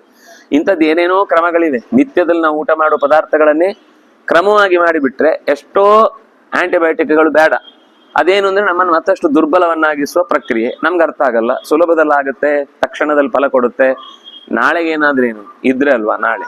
ಇವತ್ತು ಕಲ್ ಹೋ ನ ಹೋ ನಮ್ಗೆ ಅಷ್ಟೇ ಗೊತ್ತಿರೋದು. ಆದ್ರಿಂದಾಗಿ ಇವತ್ತಿಗೆ ಪರಿಹಾರ ಆದ್ರೆ ಸಾಕು ಅಂತ ನಾವು ಯೋಚನೆ ಮಾಡ್ತೀವಿ. ಅಲ್ಲಿ ಯುದ್ಧದಲ್ಲಿ ಅದು ಬೇಕಲ್ವಾ. ಯುದ್ಧದಲ್ಲಿ ಈಗ ಮತ್ತೆ ಯುದ್ಧಕ್ಕೆ ಮಧ್ಯಾಹ್ನ ನಂತರ ನಾನು ಇರ್ತೇನೆ ಅಂತ ಅನ್ಕೊಂಡು ಬಂದಿದ್ದಾರೆ. ಬಂದವರು ವಾಪಸ್ ಯುದ್ಧಕ್ಕೆ ಹೊರಡಬೇಕು. ಹೊರಡುವುದಕ್ಕೆ ಬೇಕಿರುವಂತಹ ತೀಕ್ಷ್ಣವಾದ ಆಯುಧ ಘಾತಕ್ಕೆ ಶಮನವನ್ನು ಒಡ್ಡುವಂತಹ ಅನೇಕ ಪದಾರ್ಥಗಳನ್ನು ಸ್ವೀಕರಿಸಿ ಮುಂದೆ ಮುಂದೆ ಬಂದಿದ್ದಾರೆ. ಆಶುಗಾಹ ವಿಮಲಾಹ ತೀಕ್ಷ್ಣಾಹ ಸಂಪೇತುರ್ಭುಜಗೋತ್ತಮಾಹ. ಯುದ್ಧದಲ್ಲಿ ಬಾಣಗಳಲ್ಲಿ ಹಾವುಗಳನ್ನೇ ಬಿಡ್ತಾ ಇದ್ರಂತೆ. ಎದುರಾಳಿಯನ್ನ ಹೊಡೆದ ತಕ್ಷಣ ಅದು ಬಾಣಕ್ಕೆ ಸುತ್ತಿರ್ತಾರೆ, ಬಿಟ್ರೆ ಅದು ಬಂದು ಕಚ್ಚಿತು ಅಂತಂದ್ರೆ ಬಾಣ ಚುಚ್ಚುದಲ್ಲ, ಸರ್ಪವೇ ಕಚ್ಚಿ ಅವರನ್ನು ಕೊಂದು ಬಿಡ್ತಾ ಇತ್ತು. ಸರ್ಪ ಸತ್ತು ಹೋಗ್ಬೋದು, ಯಾಕೆಂದ್ರೆ ಅದಕ್ಕೆ ಮನುಷ್ಯನ ವಿಷ ಅದಕ್ಕಿಂತ ಹೆಚ್ಚಿನ ವಿಷ. ದುಂಬಿ ಅಂತೂ ಸಾಯುತ್ತೆ ಕಚ್ಚಿದ್ರೆ. ದುಂಬಿ ಕಚ್ಚಿ ಅದು ಅದರ ನೀಡಲನ್ನು ಬಿಟ್ರೆ ಸ್ವಲ್ಪ ಹೊತ್ತಿಗೆ ಅದು ಹೋಗಿ ದೂರದಲ್ಲಿ ಅದು ಸತ್ತು ಹೋಗಿರುತ್ತೆ. ಸರ್ಪವು ಸಾಯುತ್ತೆ ಅಂತ ಹೇಳ್ತಾರೆ. ವಿಷಯ ಗೊತ್ತಿದ್ರೆ ಯಾಕೆ ಕಚ್ತಾ ಇತ್ತು. ವೇಗವಾಗಿ ಹೋಗುವ ತೀಕ್ಷ್ಣವಾದ ಭುಜಗೋತ್ತಮ ಹಾವುಗಳೇ ಬಾಣವಾಗಿ ಎದುರಾಳಿಗಳನ್ನ ನಿಗ್ರಹಿಸುವುದಕ್ಕೆ ಪ್ರಯತ್ನಗಳು ಕರ್ಣನಿಂದ ಮತ್ತೆ ಇನ್ನುಳಿದ ಅನೇಕ ರಾಜರ ಬಾಣ ಪ್ರಯೋಗದಿಂದ ನಡೀತಾ ಇತ್ತು. ಅಶ್ವೈಹಿ ಅಗ್ರಜವೈಹಿ ಕೇಚಿದಾಪ್ಲುತ್ಯ ಮಹತೋ ರಥಾತ್ ಶರೀರಸ್ಥಾನ್ ದದಿರೇ ವೀರಾಹ ರಥಿನಾಂ ಅಶ್ವಸಾದಿನಃ. ಅಗ್ರಜವ ವೇಗವಾಗಿ ಹೋಗುವ ಕುದುರೆಗಳನ್ನ ಮುಂದಿಟ್ಟುಕೊಂಡು ದೊಡ್ಡದಾದ ರಥಕ್ಕೆ 4 ಕುದುರೆ 7 ಕುದುರೆ ಹೀಗೆಲ್ಲ ಕಟ್ಟುದು ಅವರಿಗೊಂದು ಅದು ಪ್ರೆಸ್ಟೇಜು. ಯುದ್ಧದಲ್ಲಿ ಹೆಚ್ಚಿನ ರಥ ಇದ್ದಷ್ಟು ಅವರ ಘನತೆ ಜಾಸ್ತಿ ಅಂತ. ಮತ್ತೆ ಅದು ಸುಲಭ ಆಗುತ್ತೆ, ಕಟ್ಟುದು ಕಷ್ಟ. ಕಟ್ಟಿದ್ಮೇಲೆ ಅದು ಓಡಾಡ್ತಾ ಇದ್ರೆ ಸುಸ್ತು ಕಮ್ಮಿ. ಬೇರೆ ಎಲ್ಲ ಕುದುರೆಗಳಿಗೆ ಅಷ್ಟು ಭಾರದ ಹೊರೆ ಬೀಳಲ್ಲ. ಅಥವಾ ಕೆಲವೊಮ್ಮೆ ರಥ ದೊಡ್ಡದಿದ್ದಾಗ ಅಷ್ಟು ಬೇಕಾಗುತ್ತೆ. ಕೃಷ್ಣನ ರಥ ಇಲ್ಲಿ ಪ್ರವೇಶ ಮಾಡ್ಲಿಲ್ಲ. ಕೃಷ್ಣನದ್ದೇ ಒಂದು ಪ್ರತ್ಯೇಕ ಸೆಂದನ ಅಂತಿದೆ. ಅದ್ರ ಒಳಗೊಂದು ಸ್ವಿಮ್ಮಿಂಗ್ ಪೂಲು ಇರುತ್ತೆ, ಉದ್ಯಾನವೂ ಇರುತ್ತೆ. ಅಷ್ಟು ದೊಡ್ಡ ರಥ. ಆದ್ರೆ ನಂಗೆ ಆಶ್ಚರ್ಯ ಆಗುದು, ಅಷ್ಟು ದೊಡ್ಡ ರಥವನ್ನ ಹೊತ್ಕೊಂಡು ಹೋಗ್ಲಿಕ್ಕೆ ಅಷ್ಟು ರಸ್ತೆ ದೊಡ್ಡದು ಎಲ್ಲಿತ್ತು ಅಂತ. ಆದ್ರೆ ಆ ಕಾಲದಲ್ಲಿ ಕೃಷ್ಣನ ರಥ ಹಾಗಿತ್ತು. ಅದಕ್ಕೆ ಬೇಕಾದ ರಥದ ವ್ಯವಸ್ಥೆಗೆ ಶಾಕ್ ಅಬ್ಸರ್ವರ್ಗಳು ಇದ್ವು ಅಂತಾನು ಗೊತ್ತಾಗುತ್ತೆ. ಒಳಗೆ ಕೂತವನಿಗೆ ಹೊರಗಡೆ ಎಂತ ಗುಂಡಿಗೆ ಅದು ಬಿದ್ರು ಕೂಡ ರಥ ಗೊತ್ತೇ ಆಗುದಿಲ್ಲ ಬಿತ್ತು ಅಂತ. ಆ ತರದ ಕೆಲವು ವಿಶೇಷಗಳನ್ನ ರಥದಲ್ಲಿ ಹೇಳ್ತಾರೆ. ಹಾಗೆ ಕೃಷ್ಣನು ಕೂಡ ಬಂದಂತಹ ರಥ ಸಾಮಾನ್ಯವಾದದ್ದಾಗಿರ್ಲಿಲ್ಲ. ತತ್ತತ್ ಕಾಲದಲ್ಲಿದ್ದ ಅಪೂರ್ವವಾದ ರತ್ನ ಸಂಪತ್ತನ್ನ ಹೊತ್ತುಕೊಂಡು ಶ್ರೀಮಂತಿಕೆಯಲ್ಲಿ ಯುದ್ಧವನ್ನೇ ಒಂದು ಏನಂತಾರೆ ಪ್ರತಿಷ್ಠೆಯ ಕಣ ಅನ್ನುವ ಹಾಗೆ ಬೇರೆ ಬೇರೆ ಆಯುಧಗಳನ್ನ ಬಳಸಿಕೊಳ್ತಾ ಇದ್ರು. ಅದರಲ್ಲಿ ಮುಖ್ಯವಾಗಿ ಕೌರವರ ಯುದ್ಧಕ್ಕೆ ಯಾರಾದ್ರೂ ಬೇಕು ಅಂತ ನಿಗ್ರಹಿಸಲಿಕ್ಕೆ ಬೇರೆ ಬೇರೆ ವ್ಯವಸ್ಥೆಯನ್ನ ಮಾಡಿದ್ದಾರೆ. ಪುಂಸ್ತ್ವಾತ್ ಅತಿಮದತ್ವಾಚ ಕೇಚಿತ್ ತತ್ರ ಮಹಾಗಜಾಹ ಸಾಶ್ವಾರೋಹಾನ್ ಹಯಾನ್ ಜಘ್ನು ಕರೈ ಸುಚರಣೈಸ್ತಥಾ.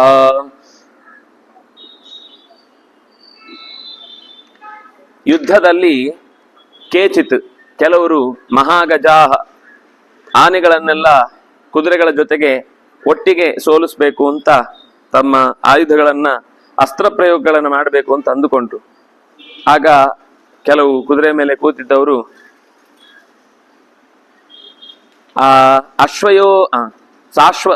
ಸಾಶ್ವಾರೋಹಾನ್ ಹಯಾಂಜಗ್ಮುಹು ಕರೈ ಸಚರಣೈಸ್ತಥಾ ಅಶ್ವಾರೋಹೈ ಶ್ರೇಷ್ಠ ಸಮರೆ ಹಸ್ತಿ ಸಾದಿಭಿರೇವಚ.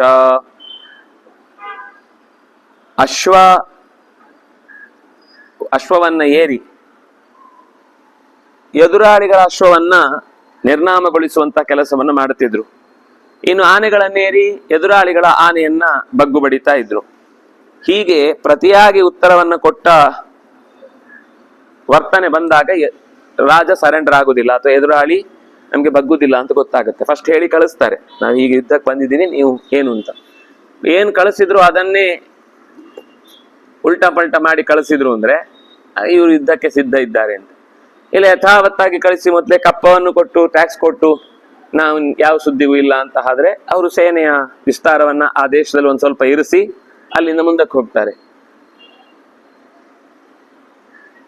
ಇವತ್ತಿಗೂ ಹಾಗೇನೆ ಎಷ್ಟೋ ಬಡ ದೇಶಗಳಲ್ಲಿ ಅನೇಕ ದೊಡ್ಡ ದೇಶಗಳು ತಮ್ಮ ಸೇನೆಯನ್ನು ಇಟ್ಟುಕೊಂಡು ಶತ್ರುವಿನ ಜೊತೆಗೆ ಹೋರಾಡ್ಲಿಕ್ಕೆ ಒಂದು ಆಶ್ರಯವನ್ನ ಪಡೆಯುತ್ತೆ. ಅದು ಏನಾಗುತ್ತೆ ಅಂದ್ರೆ ಮುಂದೆ ಬೇರೆ ಏನೇ ಯುದ್ಧ ಆದ್ರೂ ಈ ದೇಶಕ್ಕೂ ಸೇರಿ ಯುದ್ಧ ಆಗುತ್ತೆ. ಅದರ ಪ್ರಾಬ್ಲಮ್ ಅರ್ಥ ಆಗಲ್ಲ. ನಾವು ನಿಮ್ಮ ಬೇಸ್ ಯೂಸ್ ಮಾಡೋದಷ್ಟೇ, ನಿಮ್ಗೆ ಏನು ಸಮಸ್ಯೆ ಇಲ್ಲ ಅಂತ ಹೇಳ್ಬಿಟ್ಟಿರ್ತಾರೆ. ಆಮೇಲೆ ಬೇಸ್ ಲೆಸ್ ಆಗೋಗುತ್ತೆ, ಇಡೀ ದೇಶವೇ ಇಲ್ಲ ಅಂತ ಆಗ್ಬಿಡುತ್ತೆ.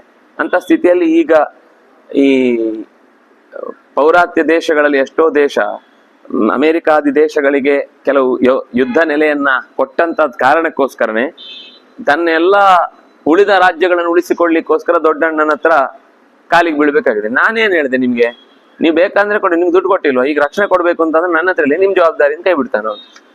ಆದ್ರೆ ಆ ಡೀಲ್ ಅನ್ನ ಅದರ ಸೈನಿನ ಅವಧಿ ಮುಗಿಯೋ ತನಕ ಕಟ್ ಮಾಡ್ಲಿಕ್ಕೆ ಆಗಲ್ಲ. ಅಷ್ಟೊತ್ತಿಗೆ ಇವರಿಗೆ ಹೇಗೂ ಬಡವಾಗುತ್ತೆ ದೇಶ ಯುದ್ಧದಿಂದ. ತಾವೇ ಅದರ ಜವಾಬ್ದಾರಿ ತಗೊಳ್ತೇವೆ ಅಂತ ಯುನೈಟೆಡ್ ಸ್ಟೇಟ್ ಆಫ್ ಅಮೆರಿಕಾ ಅನ್ನೋದು ವೃದ್ಧಿ ಆಗ್ತಾ ಹೋಗುತ್ತೆ, ದೊಡ್ಡ ದೊಡ್ಡ ಅಕ್ಷರಕ್ಕೆ ಬೆಳೀತಾ ಹೋಗುತ್ತೆ.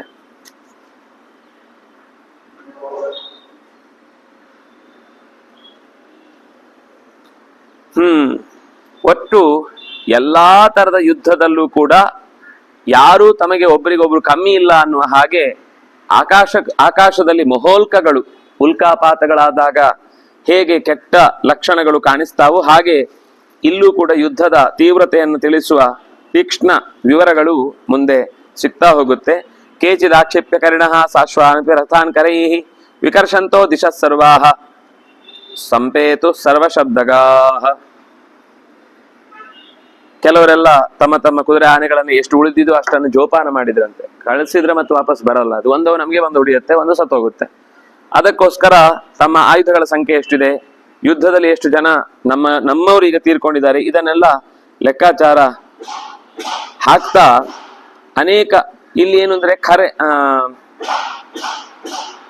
ಯುದ್ಧದಲ್ಲಿ ಭಾಗವಹಿಸಿದ್ದು ಆನೆ ಕುದುರೆಗಳು ಅಷ್ಟೇ ಅಲ್ಲದೆ ಇದ್ರು ಎತ್ತುಗಳು ಕೂಡ ಹೊರಗೆ ನಿಂತು ಸಹಕಾರ ನೀಡ್ತಾ ಇವೆ.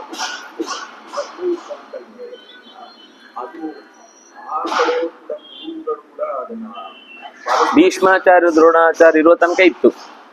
ದ್ರೋಣಾಚಾರ್ಯರು ಕೂಡ ಮಧ್ಯದಲ್ಲಿ ಒಂದು ಪ್ರಸಂಗದಲ್ಲಿ ಅಭಿಮನ್ಯುವಿನ ಪ್ರಸಂಗದಲ್ಲಿ ವಿಕರ್ಣ ಮತ್ತೆ ಕರ್ಣ ಯಾಕಾದ ಯಾರು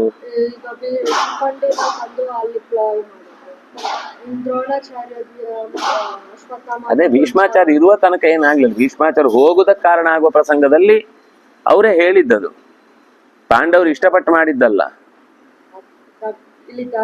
ಧರ್ಮ ಏನು ಅಂದ್ರೆ ನೀವು ಒಪ್ಪಿಗೆ ಕೊಟ್ಟ ಮೇಲೆ ಅದು ಧರ್ಮ, ನೀವು ಒಪ್ಪಿಗೆ ಕೊಡದೇ ಇದ್ರೆ ಅಧರ್ಮ. ಈಗ ನಿಮ್ಗೆ ಬಸ್ಸಿಗೆ ಹೋಗ್ಲಿಕ್ಕೆ 10 ರೂಪಾಯಿ ಅಲ್ಲಿ ಅವನ ಹತ್ರ ಅವನು ಕೊಡ್ಲೇಬೇಕು, ಆದ್ರೆ ನಿಮ್ಮ ಹತ್ರ ಇಲ್ಲ.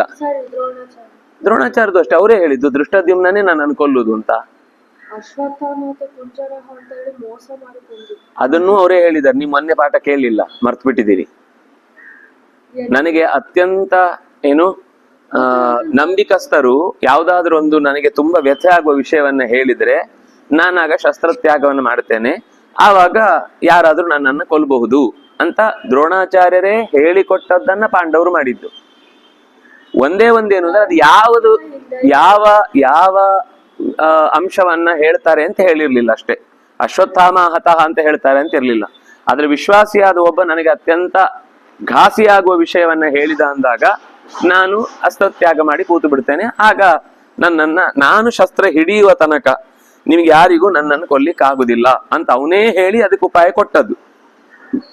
ಅಲ್ಲೂ ಯಾರು ಸಾಯ್ತಾನೋ ಅವನ ಒಪ್ಪಿಗೆ ಇದೆ ಅಂತ ಅಂದ್ಮೇಲೆ ಅದನ್ನ ಅಧರ್ಮ ಅಂತ ಹೇಳಲಿಕ್ಕೆ ಸಾಧ್ಯವೇ ಇಲ್ಲ. ಅಧರ್ಮ ಯಾವಾಗ ಅಂದ್ರೆ ನಿಮ್ಮ ಒಪ್ಪಿಗೆ ಇರಬಾರ್ದು. ನಿಮ್ಮ ಒಪ್ಪಿಗೆ ಇಲ್ಲದೆ ಇದ್ದಾಗ್ಲೂ ಅದನ್ನ ನಿಮ್ಗೆ ಇಷ್ಟಪಡದೇ ಇದ್ರು ನಿಮ್ಮ ಫೋಟೋ ತೆಗಿತೇನೆ ಅಂದ್ರೆ ತಪ್ಪು. ಅಲ್ಲಿ ಅರ್ಜುನ ಅದು ಅವನು ಏನ್ ಮಾಡಿದ್ದು ಅದನ್ನ ವಾಪಸ್ ಕೊಟ್ಟಿದ್ದಷ್ಟೇ. ಅವ್ನ್ ಮಾಡಿಲ್ಲ ಅಂದ್ರೆ ಅದನ್ನ ಕೊಡ್ತಿರ್ಲಿಲ್ಲ. ಇದನ್ನ ಕರ್ಣನೂ ಕೇಳ್ತಾನೆ. ಆಗ ಅಭಿಮನ್ಯು ನೀನ್ ಏನ್ ಮಾಡಿದ್ಯಪ್ಪ, ಅದು ಧರ್ಮ ಅಲ್ಲದೆ, ಅದು ಧರ್ಮ ಆದ್ರೆ ಇದು ಧರ್ಮ, ಅದು ಧರ್ಮ ಅಲ್ಲ ಅಂದ್ರೆ ಇದು ಧರ್ಮ ಅಲ್ಲ. ಅದು ಧರ್ಮ ಅಲ್ಲ ಅಂತ ಗೊತ್ತಿದ್ಮೇಲೆ ನೀನ್ ಮಾಡಿದ್ರೆ ಸರಿ ಇನ್ಮೇಲೆ ಅಧರ್ಮ ಅಂತ ಗೊತ್ತಿದ್ರು ಕೂಡ ನಾನ್ ಮಾಡಿದ್ರು ಸರಿ ಆಗುತ್ತೆ. ಕೊಟ್ಟದ್ದನ್ನ ಹಿಂದೆ ಕೊಟ್ಟದ್ದಷ್ಟೇ. ನೀವು ನಕ್ಕಿದ್ರಿ ಕನ್ನಡಿಯಲ್ಲಿ ನಗು ಕಾಣುತ್ತೆ, ನೀವು ಹತ್ರಿ ಅಳು ಕಾಣುತ್ತೆ, ಅಷ್ಟೇ. ಕರ್ಮ ರಿಟರ್ನ್. ಆ ರೀತಿ ಕರ್ಣನ ಸಾಯಿಸೋ ಪರಿಸ್ಥಿತಿ ಆಗ್ತದೆ ಡೈರೆಕ್ಟ್ ಆಗಿ ಮಾಡ್ಬೋದು. ಯಾವುದು ಕರ್ಣ ಶಾಪ ಸಾಯಿಸ್ತಾರಲ್ಲ, ಅವನಿಗೆ ಶಾಪವೇ ಇತ್ತು. ಒಂದು ಹಸುವನ್ನ ಕೊಂದಿರ್ತಾನೆ. ನಿನ್ನ ಯುದ್ಧದ ಅತ್ಯಂತ ಕ್ಲಿಷ್ಟವಾದ ಪರಿಸ್ಥಿತಿಯಲ್ಲಿ ರಥ ಹೂತು ಹೋಗ್ಲಿ, ಆ ಹೂತು ಹೋದ ಸಂದರ್ಭದಲ್ಲಿ ನಿನಗೆ ಸಾವು ಬರ್ಲಿ ಅಂತ. ಹೋಗತ್ತೆ ಅಂತ ಅಷ್ಟೇ ಶಾಪ. ಏನು ಅದೇ ಕ್ಲಿಷ್ಟ ಪರಿಸ್ಥಿತಿ ಅಂದ್ರೆ ಏನು? ಸಾಯುವ ಪರಿಸ್ಥಿತಿಯೇ ಕ್ಲಿಷ್ಟ ಪರಿಸ್ಥಿತಿ. ಆರಾಮಾಗಿ ನೀವು ನಿಮ್ ಕಡ್ಲೆ ಕೊಟ್ಟಿರ್ತೇನೆ ಸ್ವಲ್ಪ ತಿಂತಾ ಇರಿ ಅಂತ ಹೇಳಿಕ್ಕಾಗತ್ತಾ? ಶಾಪ ಇಟ್ಟಿದ್ದಾರೆ. ಅದು ಬೇರೆ. ಅದು ಅಸ್ತ್ರ ಪ್ರಯೋಗ ಮಾಡುವಾಗ ಅಸ್ತ್ರದ ದೇವತೆಗಳು ನಿನಗೆ ನೆನಪಾಗದೇ ಇರ್ಲಿ. ಅದು ಜಿದ್ದಿನಿಂದ ಯುದ್ಧ ಮಾಡಿದ್ರೆ ಮಾತ್ರ. ಇಲ್ಲಾಂದ್ರೆ ಬೇರೆ ಯುದ್ಧದಲ್ಲಿ ಎಲ್ಲ ಗೆದ್ದಿದ್ದಾನು ಅವನು. ಯಾವಾಗ ದ್ವೇಷದಿಂದ ಮಾಡ್ತಾನೆ ಆಗ ಅದು ಗೆಲ್ಲುದಿಲ್ಲ ಅಂತ ಅವನಿಗೆ ಶಾಪ ಕೊಟ್ಟದ್ದು. ಅವನಿಗೆ ಅರ್ಜುನನ ಕಂಡ್ರೇನೆ ಮೈ ಉರಿ ಬರ್ತೈತೆ. ಅದು ಅವನು ಮ್ಯಾನುಫ್ಯಾಕ್ಚರಿಂಗ್ ಡಿಫೆಕ್ಟ್. ಅದನ್ನ ಯಾರು ಸಮರ್ಥನೆ ಮಾಡ್ಲಿಕ್ಕೆ ಆಗಲ್ಲ. ದ್ವೇಷನು ಸರಿ ಅಂತ ಹೇಳಲಿಕ್ಕಾಗತ್ತಾ? ಯುದ್ಧ ದ್ವೇಷ ಇಲ್ಲದೆ ಮಾಡ್ಬೇಕು ಅಂತಾನೆ ಧರ್ಮ. ಅವನು ದ್ವೇಷದಿಂದಲೇ ಮಾಡಿದ. ಅದು ರುಗ್ಮಿಗೂ ಸೇಮ್ ಪ್ರಾಬ್ಲಮ್ ಬಂದದ್ದು, ಕರ್ಣನಿಗೂ ಸೇಮ್ ಪ್ರಾಬ್ಲಮ್ ಬಂದಿದ್ದು. ರುಗ್ಮಿಗೂ ಹಾಗೆ ಕೃಷ್ಣನನ್ನ ಕೊಲ್ಲುವಂತಹ ಅಸ್ತ್ರ ಬೇಕು ಅಂತ ಕೇಳಿದಾಗ ಶಿವ ಹೇಳಿದಿಷ್ಟೇ, ನಿಂಗೆ ಕೊಲ್ಲುವ ಅಸ್ತ್ರ ಕೊಡ್ತೇನೆ, ಆದ್ರೆ ನೀನು ಯಾವತ್ತು ದ್ವೇಷದಿಂದ ಯುದ್ಧ ಮಾಡಬಾರ್ದು. ಯುದ್ಧ ಅಂದಾಗ ನನ್ನ ಎದುರಾಳಿಯ ಜೊತೆಗೆ ನಾನು ಯುದ್ಧ ಮಾಡಬೇಕು ಅಷ್ಟೇ. ಒಳಗಿನಿಂದ ಕೆಚ್ಚಿಟ್ಕೊಂಡು ಅವನ ಬಗ್ಗೆ ಅಸೂಯೆ ಇಟ್ಕೊಂಡು ಅವನನ್ನ ಯಾವ ಕಾರಣಕ್ಕೂ ನಾನು ಇಷ್ಟಪಡುವುದಿಲ್ಲ ಅನ್ನುವ ಒಂದು ತರ ಹಿಂಸಾಭಾವದಿಂದ ನೀವು ಯುದ್ಧ ಮಾಡಿದ್ರೆ ನಿನಗೆ ಗೆಲುವು ಸಿಗಲ್ಲ. ಯುದ್ಧದಲ್ಲಿ ನಾನು ಅವನನ್ನು ಸೋಲಿಸ್ತೇನೆ. ಈಗ ನೋಡಿ, ನೀವೇ ನಿಮ್ಮ ಮಕ್ಕಳ ಹತ್ರ ಯುದ್ಧ ಮಾಡುವಾಗ, ಯುದ್ಧ ಅಂದ್ರೆ ನಾನೀಗ ಚೆಸ್ ಅಲ್ಲಿ ಏನೋ ಆಡ್ತಾ ಇದ್ದೇವೆ, ನಮಗೆ ದ್ವೇಷ ಇರುತ್ತಾ? ಚೆನ್ನಾಗಿ ಆಡ್ಬೇಕು ಅಂತ ಇರುತ್ತೆ, ಆ ಆಟ ಸರಿ. ಆದ್ರೆ ನಮ್ಗೊಬ್ಬ ಎದುರಾಳಿ ಪಕ್ಕದ ಮನೆಯವನು ಇರ್ತಾನೆ, ಅವ್ನು ಯಾವಾಗ್ಲೂ ನಮ್ಗೆ ಕಿರಿಕಿರಿ ಮಾಡ್ತಿರ್ತಾನೆ. ಅವ್ನು ಒಂದ್ ದಿವಸ ಯಾವ್ದೋ ಬೇರೆ ಸ್ಪರ್ಧೆಯಲ್ಲಿ ಹೊರಗಡೆ ಬಂದಾಗ ಸಿಗ್ತಾನೆ. ಇಲ್ಲಿ ಒಂದ್ ದಿವಸ ಅವನನ್ನ ನಾವು ಜಬಾಯಿ ಮೇಲ್ ಮಾಡಿ ಗೆಲ್ಲಿಕ್ಕಾಗಿರುದಿಲ್ಲ. ಇಲ್ಲಿ ಅವನಿಗೆ ಒಂದ್ ಸ್ವಲ್ಪ ವೀಕ್ನೆಸ್ ಗೊತ್ತಾಗಿರುತ್ತೆ. ಒಂಚೂರು ಜೋರ್ ಮಾಡಿದ್ರೆ ಅವ್ನು ಎಲ್ಲ ಮರೆತು ಏನೇನೋ ಸ್ಟೆಪ್ ಇಡ್ತಾನೆ ಅಂತ. ಆಗ ನಿಮ್ ಮನೆದೆಲ್ಲ ಗೊತ್ತಿಲ್ಲ ನನಗೆ, ನೀನ್ ಅವತ್ತು ಬೈದದ್ದಲ್ಲಿ ಈಗ ತಿರ್ಸ್ಕೊತೇನೆ ನೋಡು ಅಂತ ಹೇಳಿದ ತಕ್ಷಣ ಅವ್ನು ಕಂಗಾಲಾಗ್ತಾನೆ, ಸೋಲಿಸ್ತಾನೆ. ಅಂದ್ರೆ ಆ ಕೋಪವನ್ನು ಇಲ್ಲಿ ತೋರಿಸುದು. ಯಾವುದೋ ಹಿಂದಿನ ಹಳೆಯ ದ್ವೇಷವನ್ನ ತೋರಿಸಿ ಆ ಮೂಲಕ ಅವನನ್ನ ಎದುರಿಸ್ಬೇಕು ಅಂತ ಅನ್ನುವಂತಹ ಸ್ಥಿತಿ ಇದ್ದಾಗ ರುಗ್ಮಿಗೆ ಯಾವತ್ತು ಕೃಷ್ಣನನ್ನ ಎದುರಿಸ್ಲಿಕ್ಕೆ ಆಗ್ಲೇ ಇಲ್ಲ. ಕರ್ಣನಿಗೂ ಹಾಗೆ, ಅವನು ದ್ವೇಷದಿಂದ ಯುದ್ಧ ಮಾಡ್ತಾನೆ ಅಂತ ಅನ್ನೋ ಕಾರಣಕ್ಕೇನೆ ಅವನಿಗೆ ಆ ಯುದ್ಧದಲ್ಲಿ ಗೆಲುವು ಸಿಗ್ಲಿಲ್ಲ. ಶಾಪ ಬೇರೆ ಇತ್ತು. ಶಾಪವೇ ಅದು. ಶಾಪ ಹಾಕ್ತಿದ್ರಲ್ಲ ನಿಜ ಆಗುತ್ತೆ. ಹೌದು, ಶಾಪ ಮತ್ತೆ ಸುಮ್ನೆ ಕಡ್ಲೆಕಾಯಿ ತಿನ್ಲಿಕ್ಕೆ ಕೊಟ್ಟದ್ದ? ಶಾಪ ಅಂದ್ರೆ ಅದೇ, ಸುಮ್ನೆ ಶಾಪ ಆಗಿದ್ದಲ್ಲ ಏನಾಗಲ್ಲ. ನಾನು ಇಲ್ಲಿಯ ಕತೆ ಹೇಳ್ತಾ ಇದ್ದೀನಿ, ನೀವು ಯಾವ್ದೋ ಶಾಪ ಇದ್ದಕ್ಕಿದ್ದಾಗ ತೊಂದ್ರೆ. ನೋಡಿ, ಯಾರು ಶಾಪ ಕೊಡುವ ಶಾಪಾನುಗ್ರಹ ಶಕ್ತರು ಅಂತ ಇರ್ತಾರೆ. ನಾವು ಬೈಕೊಂಡದ್ರಿಂದ ಏನಾಗುತ್ತೆ ಅಂದ್ರೆ ನಮ್ಮ ಶಕ್ತಿ ಕಮ್ಮಿ ಆಗುತ್ತೆ ಅಷ್ಟೇ ಹೊರತು ಎದುರಾಳಿಗಳಿಗೆ ಏನು ಆಗಲ್ಲ. ಒಂದ್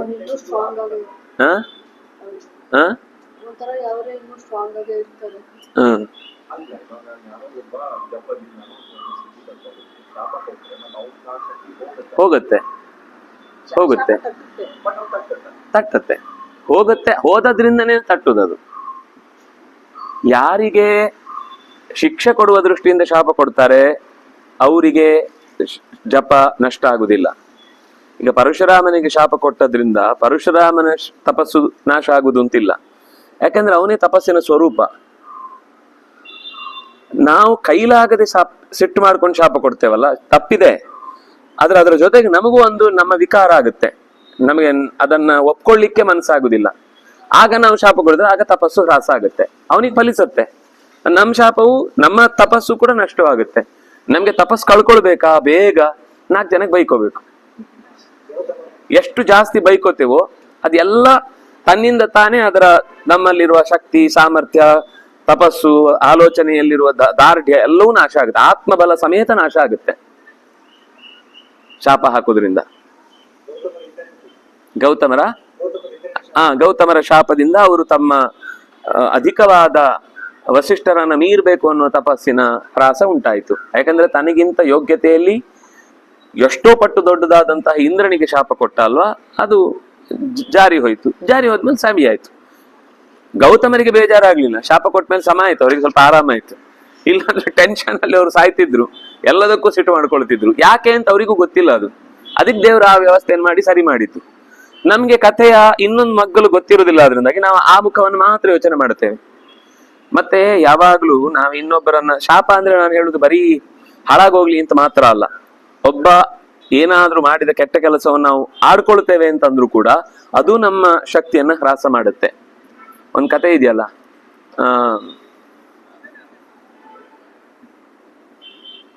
ಒಬ್ಬ ರಾಜ ಊರವರಿಗೆಲ್ಲ ಊಟ ಹಾಕಿಸ್ತಾನೆ. ಅದರಲ್ಲಿ ಎಷ್ಟೋ ಜನ ಸಾಯ್ತಾರೆ. ಯಾಕೆಂದ್ರೆ ಫುಡ್ ಪಾಯ್ಸನ್ ಆಗಿ ಸತ್ತದ್ದಕ್ಕೆ ಇಲ್ಲಿ ಅವನಿಗೆ ಗೊತ್ತೇ ಇಲ್ಲ, ಅದು ಅವನಿಗೆ ಏನಾಗಿದೆ ಅನ್ನೋದೇ ಗೊತ್ತಿಲ್ಲ. ಯಮಧರ್ಮನ ಹತ್ರ ಹೋಯ್ತು ಚರ್ಚೆ. ಚಿತ್ರಗುಪ್ತ ಅವರು ಇವರೆಲ್ಲ ಕುತ್ಕೊಂಡು ಡಿಸ್ಕಸ್ ಮಾಡ್ಲಿಕ್ಕೆ ಇದು ಯಾರಿಗೆ ಇಷ್ಟು ದೊಡ್ಡ ಹತ್ಯಾಕಾಂಡ, ಜನಸೈಡ್. ನಮ್ಗೆ ಬೇರೆ ಜನಸೈಡ್ ಆದ್ರೆ ಯಾವ್ದು ನೆನಪಿರಲ್ಲ, ಇಂಥದ್ದೆಲ್ಲ ತಲೆಯಲ್ಲಿ ಉಳಿಯತ್ತೆ. ರಾಜನಿಗೆ ಹಾಕ್ಬೇಕು ಅಂತ ಆಯ್ತು. ಆಗ ಇಲ್ಲ, ಅದರ ಎಲ್ಲಾ ಕಡೆಯ ವ್ಯೂ ಯಾರಿಗಿತ್ತೋ ಸಾಕ್ಷಿಗಳನ್ನು ತೆಗೆದು ನೋಡಿದ್ರೆ ರಾಜನದ್ದೇನು ತಪ್ಪಿಲ್ಲ ಅಂತ. ಯಾಕೆಂದ್ರೆ ಅವನು ಒಳ್ಳೆ ಪದಾರ್ಥ ತಂದ್ಕೊಟ್ಟಿದ್ದಾನೆ, ಒಳ್ಳೆ ಜಾಗದಲ್ಲೇ ಅದಕ್ಕೆ ಅಡಿಗೆಗೆ ವ್ಯವಸ್ಥೆ ಮಾಡಿದ್ದಾನೆ. ಅವನ ಮನಸ್ಸಲ್ಲಿ ಇಂಟೆನ್ಷನ್ ಇಲ್ವೇ ಇಲ್ಲ. ಅದು ಮತ್ತೇನಾಯ್ತು ಅಂತ ನೋಡಿದಾಗ ಮೇಲಿನಿಂದ ಒಂದು ಹದ್ದು ಒಂದು ಹಾವನ್ನು ಹಿಡಿದು ಬಿಟ್ಟಿದೆ. ಅದು ಹೆದರಿ ಹಾವು ತನ್ನ ರಸವನ್ನ ಬಿಟ್ಟಿದೆ. ಆ ಬಿಟ್ಟದ್ದು ಪಾತ್ರೆಗೆ ಸೀದಾ ಬಂದು ಒಂದು ಪಾತ್ರೆಗೆ ಬಿದ್ದಿದೆ. ಅವನು ಜಸ್ಟ್ ಏನೋ ಅದಕ್ಕೆ ಉಪ್ಪು ಹಾಕ್ಬೇಕು ಅಂತ ತೆಗೆದು ಹೀಗೆ ಹೋಗಿ ಬರೋ ಅಷ್ಟೊತ್ತಿಗೆ ಬಿದ್ದಿದೆ. ಬಿದ್ಮೇಲೆ ಅವನು ಮುಚ್ಚಿಟ್ಟಿದ್ದಾನೆ. ಅವನು ಅಡಿಗೆ ಅವನು ನೀಟಾಗೆ ಮಾಡಿದ್ದಾನೆ. ಈ ಒಂದು ಘಟನೆಯ ಮಧ್ಯದಲ್ಲಿ ಇಷ್ಟ ಆಗಿದೆ. ಅವನಿಗೆ ಅಡಿಗೆ ಮಾಡಿದವನು ತಪ್ಪು ಅಂತ ಬಂತು, ಆದ್ರೆ ಅವನು ಅದ್ರಲ್ಲಿ ಏನೂ ತಪ್ಪು ಮಾಡ, ಅವನು ಇಂಟೆನ್ಷನ್ನೇ ಇರ್ಲಿಲ್ಲ. ಸರಿ, ಹಾಗಾದ್ರೆ ಯಾರ ಇಂಟೆನ್ಷನ್? ಹಾವಿಗೆ ಅಂತ ಹೇಳ್ಬೇಕು. ಹಾವು ಅದು ಹುಟ್ಟಿದಾಗಲೇ ವಿಷದಿಂದ ಹುಟ್ಟಿದೆ, ಅದರದ್ದೇನೂ ತಪ್ಪಿಲ್ಲ. ಅದು ತನ್ನ ಪ್ರಾಣ ಭಯದ ಹೊತ್ತಿಗೆ ಆ ವಿಷಯವನ್ನ ಕಕ್ಕಿದ್ದು. ಹಾಗಾದ್ರೆ ಗರುಡನಿಗೆ ಹಾಕ್ಬೇಕು ಅಂತ ಆಯ್ತು. ಗರುಡನಿಗೆ ಆಹಾರ, ಅದು ತನ್ನ ಆಹಾರ ತಗೊಂಡು ಹೋಗ್ತಾ ಇದೆ ಹೊರತು ಇದು ವಿಷವನ್ನು ಇಲ್ಲಿಗೆ ಹಾಕ್ಬೇಕು ಅಂತ ಅದರ ಇಂಟೆನ್ಷನ್ ಇಲ್ಲ. ಯಾರಿಗೆ ಇದನ್ನ ಪಾಪವನ್ನ ಹಂಚುದು ಅಂತ ತುಂಬಾ ಟೆನ್ಷನ್ ಆಯ್ತಂತ. ಆಮೇಲೆ ಹೇಳಿ ಆ ಊರಲ್ಲಿ ಒಂದು ಪತ್ರಕರ್ತ ಇದ್ದಂತೆ. ಪತ್ರಕರ್ತ ಅಂದ್ರೆ ಆ ಕಾಲದಲ್ಲಿ ಒಂದು ಸುದ್ದಿಯನ್ನು ಎಲ್ಲ ಕಡೆಗೆ ಹಬ್ಬಿಸುವನು. ಒಂದು 5-6 ಜನ ವಟ ವಟ ವಟ ವಟ ಅಂತ ಊರು ತುಂಬಾ ಬಂದವರಿಗೆಲ್ಲ ಊರಿಗೆ ಹೋಗ್ಬೇಡಿ ಅಂತ ಒಂದು ಮನೆ ಅಂದ್ರೆ ಊರಿನ ಹೊರಭಾಗಲಲ್ಲೇ ಊರಿನ ಬಗ್ಗೆ ಏನಾದ್ರು ಕೇಳಿದಾಗ ಹೇಳಲಿಕ್ಕೆ ಅವನು ದೂರು ಕೊಡ್ತಿದ್ದಂತೆ. ಆಮೇಲೆ ಊರಿನಲ್ಲಿ ಹೊರಬಾಗಿಲಿನಲ್ಲಿ ಈ ಅಜ್ಜಿಯರೆಲ್ಲ ಕೂತ್ಕೊಂಡು ಎಲೆ ಅಡಿಕೆ ಜಜ್ಜಿಕೊಂಡು ಎಲ್ಲ ಮಾತಾಡ್ತಿದ್ರಂತೆ. ಅಲ್ಲಿ ಹಾಳಾಗದ ಹೀಗೆ ಬೊಬ್ಬೆ ಹೊಡಿತಿದ್ರಂತೆ. ಇವ್ರು 7 ಜನ ಕಾತು ಇದ್ರ ಪಾಪದ ಫಲವನ್ನ. ಬೇರೆ ಯಾರು ಇಲ್ಲಿ ತಪ್ಪಿತಸ್ಥರಲ್ಲ. ಇಷ್ಟೂ ಜನರ ಸಮಸ್ಯೆ ಇದ್ದನ್ನ ಈ ಪತ್ರಕರ್ತನಿಗೆ ಹಾಕಿ ಇವರು ಎಲೆ ಅಡಿಕೆ ಜಜ್ಜಿಕೊಂಡು ಬೇರೆ ಏನು ಕೆಲಸದೆ ಊರು ಉಸಾಬ್ರಿ ಎಲ್ಲ ಮಾತಾಡ್ತಿರ್ತಾರಲ್ಲ ಅವರ ಅಕೌಂಟಿಗೆ ಹಾಕಿ ಅಷ್ಟು ಜರಿದು ಬಿಡು ಅಂತ ಹೇಳಿದ್ರು. ಅದನ್ನೇ ನಾವು ಹೇಳುದು, ಮಾಡಿದವರ ಪಾಪ ಆಡದವರ ಬಾಯಲ್ಲಿ ಅಂತ. ಹಾಗಾಗಿ ನಾವು ಇನ್ನೊಬ್ಬರ ವಿಷಯದಲ್ಲಿ ಸರಿಯಾಗಿ ಗೊತ್ತಿಲ್ಲದೆ ಅವರ ಬಗ್ಗೆ ಆರೋಪವೋ ಅಥವಾ ಸತ್ಯವೋ ಸುಳ್ಳೋ ಏನೋ ಗೊತ್ತಿಲ್ಲದೆ ಅವ್ರು ತಪ್ಪು ಮಾಡಿದ್ರು, ಇವ್ರು ತಪ್ಪು ಮಾಡಿದ್ರು, ಅವ್ರು ಹೀಗ್ ಮಾಡಿದ್ರು, ಅವ್ರು ಹಾಗೆ ಮಾಡಿದ್ರು, ಅದು ಸರಿಯಲ್ಲ, ಇದು ತಪ್ಪು, ಇದಂತ ಜಸ್ಟಿಸ್ ನಾವು ಕೊಡ್ಲಿಕ್ಕೆ ಹೋಗ್ತೀವಲ್ಲ ಎಷ್ಟೋ ವಿಷಯಕ್ಕೆ ಗೊತ್ತೇ ಇಲ್ಲದ ಘಟನೆಗಳಿಗೆ. ಇಲ್ಲ ನನ್ನ ಪ್ರಕಾರ ಅದು ತಪ್ಪು, ನನ್ನ ಪ್ರಕಾರ ಇದು ತಪ್ಪು ಅಂತ ನಾವು ಮಾತಾಡ್ತೀವಲ್ಲ, ಅದ್ರ ಅಲ್ಲಿ ಅವ್ರು ತಪ್ಪು ಮಾಡಿದ್ರು ಆ ತಪ್ಪಿನ ಒಂದು ಭಾಗ ನಮ್ಗೆ ಬರುತ್ತೆ. ಯಾಕೆಂದ್ರೆ ನಮ್ಗೆ ಗೊತ್ತಿಲ್ಲದೆ ಜಸ್ಟಿಸ್ ಕೊಟ್ವಲ್ಲ. ಫ್ರೀ ಆಗಿ ಅಕೌಂಟಿಗೆ ತುಂಬ್ತಾ ಇರುತ್ತೆ ಪಾಪ, ಬೇಡ ಅಂದ್ರೂ ಬರ್ತಾ ಇರುತ್ತೆ. ಎಲ್ರು ನಾವು ಯಾರು ಇದರಿಂದ ಹೊರತಾದವರಲ್ಲ. ಯಾರ ಅಕೌಂಟ್ ಅಲ್ಲೂ ಬಾಕಿ ಇಲ್ಲ. ನಾನೊಬ್ಬ ಫ್ರೀ, ನಂದೇನು ಆಗಿಲ್ಲ ಅಂತ ಅನ್ಲಿಕ್ಕಿಲ್ವೇ ಇಲ್ಲ. ನಮ್ ನಾಲಿಗೆ ನಮ್ಗೆ ಗೊತ್ತು. ಅದರಿಂದಾಗಿ ಈ ವಿಷಯದಲ್ಲಿ ಎಚ್ಚರಿಕೆ ವಹಿಸ್ಬೇಕು. ಯಾವುದೇ ಒಂದು ಮಾತು ಇನ್ನೊಬ್ಬರ ಬಗ್ಗೆ ನಾವು ಆಡ್ತಾ ಇದ್ದೇವೆ ಅಂತಂದಾಗ 10 ಸಲ ಯೋಚನೆ ಮಾಡ್ಬೇಕು. ಅದು ಹೌದಾ? ನಾವು ಕೇವಲ ಇನ್ಫಾರ್ಮೇಶನ್ ಕೊಡುವ ದೃಷ್ಟಿಯಿಂದ ಮಾತಾಡುದಾದ್ರೆ ಬೇರೆ. ನಮ್ಗೆ ಅದ್ರ ಬಗ್ಗೆ ದ್ವೇಷವೂ ಇಲ್ಲ, ನಮ್ಗೆ ಅದ್ರ ಬಗ್ಗೆ ಅಸೂಯೆ ಇಲ್ಲ. ಈಗ ಕೆಲವೊಂದ್ ಸರ್ತಿ ದಾಖಲೆ ಮಾಡ್ಬೇಕು, ಏನಾಯ್ತು ಘಟನೆ, ವರದಿ ವಾಚನ ಮಾಡ್ಬೇಕಿರುತ್ತೆ. ಪತ್ರಕಾರರು ಬಂದ್ರೆ ತಪ್ಪಲ್ಲ, ಅವ್ನು ವರದಿ ಮಾತ್ರ ಮಾಡಿದ್ರೆ ತಪ್ಪಲ್ಲ. ಅವನ ಉದ್ದೇಶ ರಾಜನಿಗೆ ಕೆಟ್ಟ ಹೆಸರು ಬರ್ಬೇಕು ಅಂತ. ಅವನಿಗೆ ಈ ಊರು ಬೆಳೆಯುವುದು ಇಷ್ಟ ಇಲ್ಲ. ಜನ ಎಲ್ಲ ಬಂದ್ರೆ ವ್ಯಾಪಾರ ಮಾಡಿದ್ರೆ ಈ ಊರು ಬೆಳೆದು ಬಿಡುತ್ತೆ ಅಂತ. ಅದಕ್ಕೆ ಅವನು ಈ ರಾಜನ ಹತ್ರ ಹೋದ್ರೆ ನಿಮ್ಮನ್ನೆಲ್ಲ ವಿಷಯಕ್ಕೆ ಕೊಂದು ಬಿಡ್ತಾನೆ, ಗೊತ್ತಿಲ್ವಾ, ಇತ್ತೀಚೆಗನೆ ಆಗಿದ್ದು ಮೊನ್ನೆ ಉತ್ಸವದಲ್ಲೇ ಅಂತ ಬಂದವರಿಗೆಲ್ಲ 10 ಸಲ ಹೇಳಿ ಕಳಿಸ್ತಿದ್ದ. ಸರಿ ಆಯ್ತು, ಅವನ ಅಕೌಂಟಿಗೆ ದಿನ ಎಕ್ಸ್ಟ್ರಾ ಬರ್ತಾ ಇತ್ತು ಅಂತ ಒಂದು ಕತೆ ಇದ್ದ ಹಾಗೇನೆ ನಮ್ಗೆ ನಮ್ಮ ಇತಿಮಿತಿಗಳ ಬಗ್ಗೆ ಸರಿಯಾಗಿ ಪ್ರಜ್ಞೆ ಇಲ್ಲದೆ, ಘಟನೆ ಏನ್ ನಡೆದಿದೆ ಅಂತ ಅನ್ನೋದ್ರ ಬಗ್ಗೆ ಗೊತ್ತೇ ಇಲ್ಲದೆ ನಾವು ಒಂದು ವಿಷಯವನ್ನ ಸರಿ ತಪ್ಪು ಹೀಗೆ ಹಾಗೆ ಅದಾಗಬಾರ್ದಿತ್ತು, ಇದೇ ಆಗ್ಬೇಕಿತ್ತು, ಇದು ಹೀಗೆ ನಡಿಬೇಕಿತ್ತು ಅಂತ ನಾವು ಏನ್ ಮಾತಾಡ್ತೇವೆ, ಇದು ನಮ್ಮನ್ನ ಯಾವ ರೀತಿಯಿಂದಲೂ ಕೂಡ ರಕ್ಷಿಸ್ಲಿಕ್ಕೆ ಬರುವಂತದ್ದಲ್ಲ ಆ ಘಟನೆಗಳಿಂದಾಗಿ. ಮುಂದೆ ಒಂದ್ ಕಡೆ ಬರುತ್ತೆ. ಹೌದೌದು.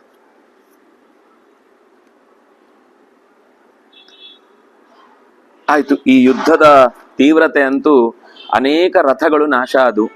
ಈ ರಣಾಂಗಣ ನೋಡಿದ್ರೆ ಬರೀ ಚಕ್ರಗಳೇ ಬಿದ್ದಿರ್ತಿದ್ವು, ಬರೀ ಕುದುರೆಗಳೇ ಕೆನೆದು ಅರ್ಧರ್ಧ ಜೀವ ಆಗಿ ಪ್ರಾಣಿಗಳು, ಯಾವುದು ಕುದುರೆ ಆನೆಗಳು, ಜೊತೆಗೆ ಪೆಟ್ಟು ತಿಂದಂತಹ ಸೈನಿಕರು ಬಿದ್ದು ಒದ್ದಾಡ್ತಾ ಇದ್ರೆ ಇನ್ನು ಒಂದಿಷ್ಟು ಸಹಕಾರ ಕೊಡ್ಲಿಕ್ಕೆ ಅಂತ ಉಳಿದ ಜನ ಎಲ್ಲ ಕೈಗಳಿಂದ ಅವುಗಳನ್ನು ಎತ್ತಿಕೊಂಡು ಒಂದೊಂದು ದಿಕ್ಕಿಗೆ ಓಡ್ತಾ ಇದ್ರು. ಸಂಪೇತುಹು ಸರ್ವ ಶಬ್ದಗಾಹ ಶಂಕುಬಿಹಿ ದಾರಿತಾಹ.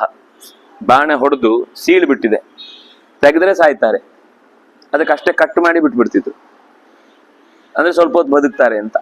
ಆದ್ರೆ ಅದು ಸ್ವಲ್ಪ ಹೊತ್ತಾದ್ಮೇಲೆ ಅದು ಮತ್ತೆ ಗಾಯ ವ್ರಣ ಆಗಿ ಇನ್ನೇನು ಆಗಿ ಅವರಿಗೆ ಪ್ರಾಣ ಹೋಗುತ್ತೆ. ಅದು ಕಿತ್ತು ಬಿಟ್ರೆ ಈಗಲೇ ಸಾಯ್ತಾರೆ.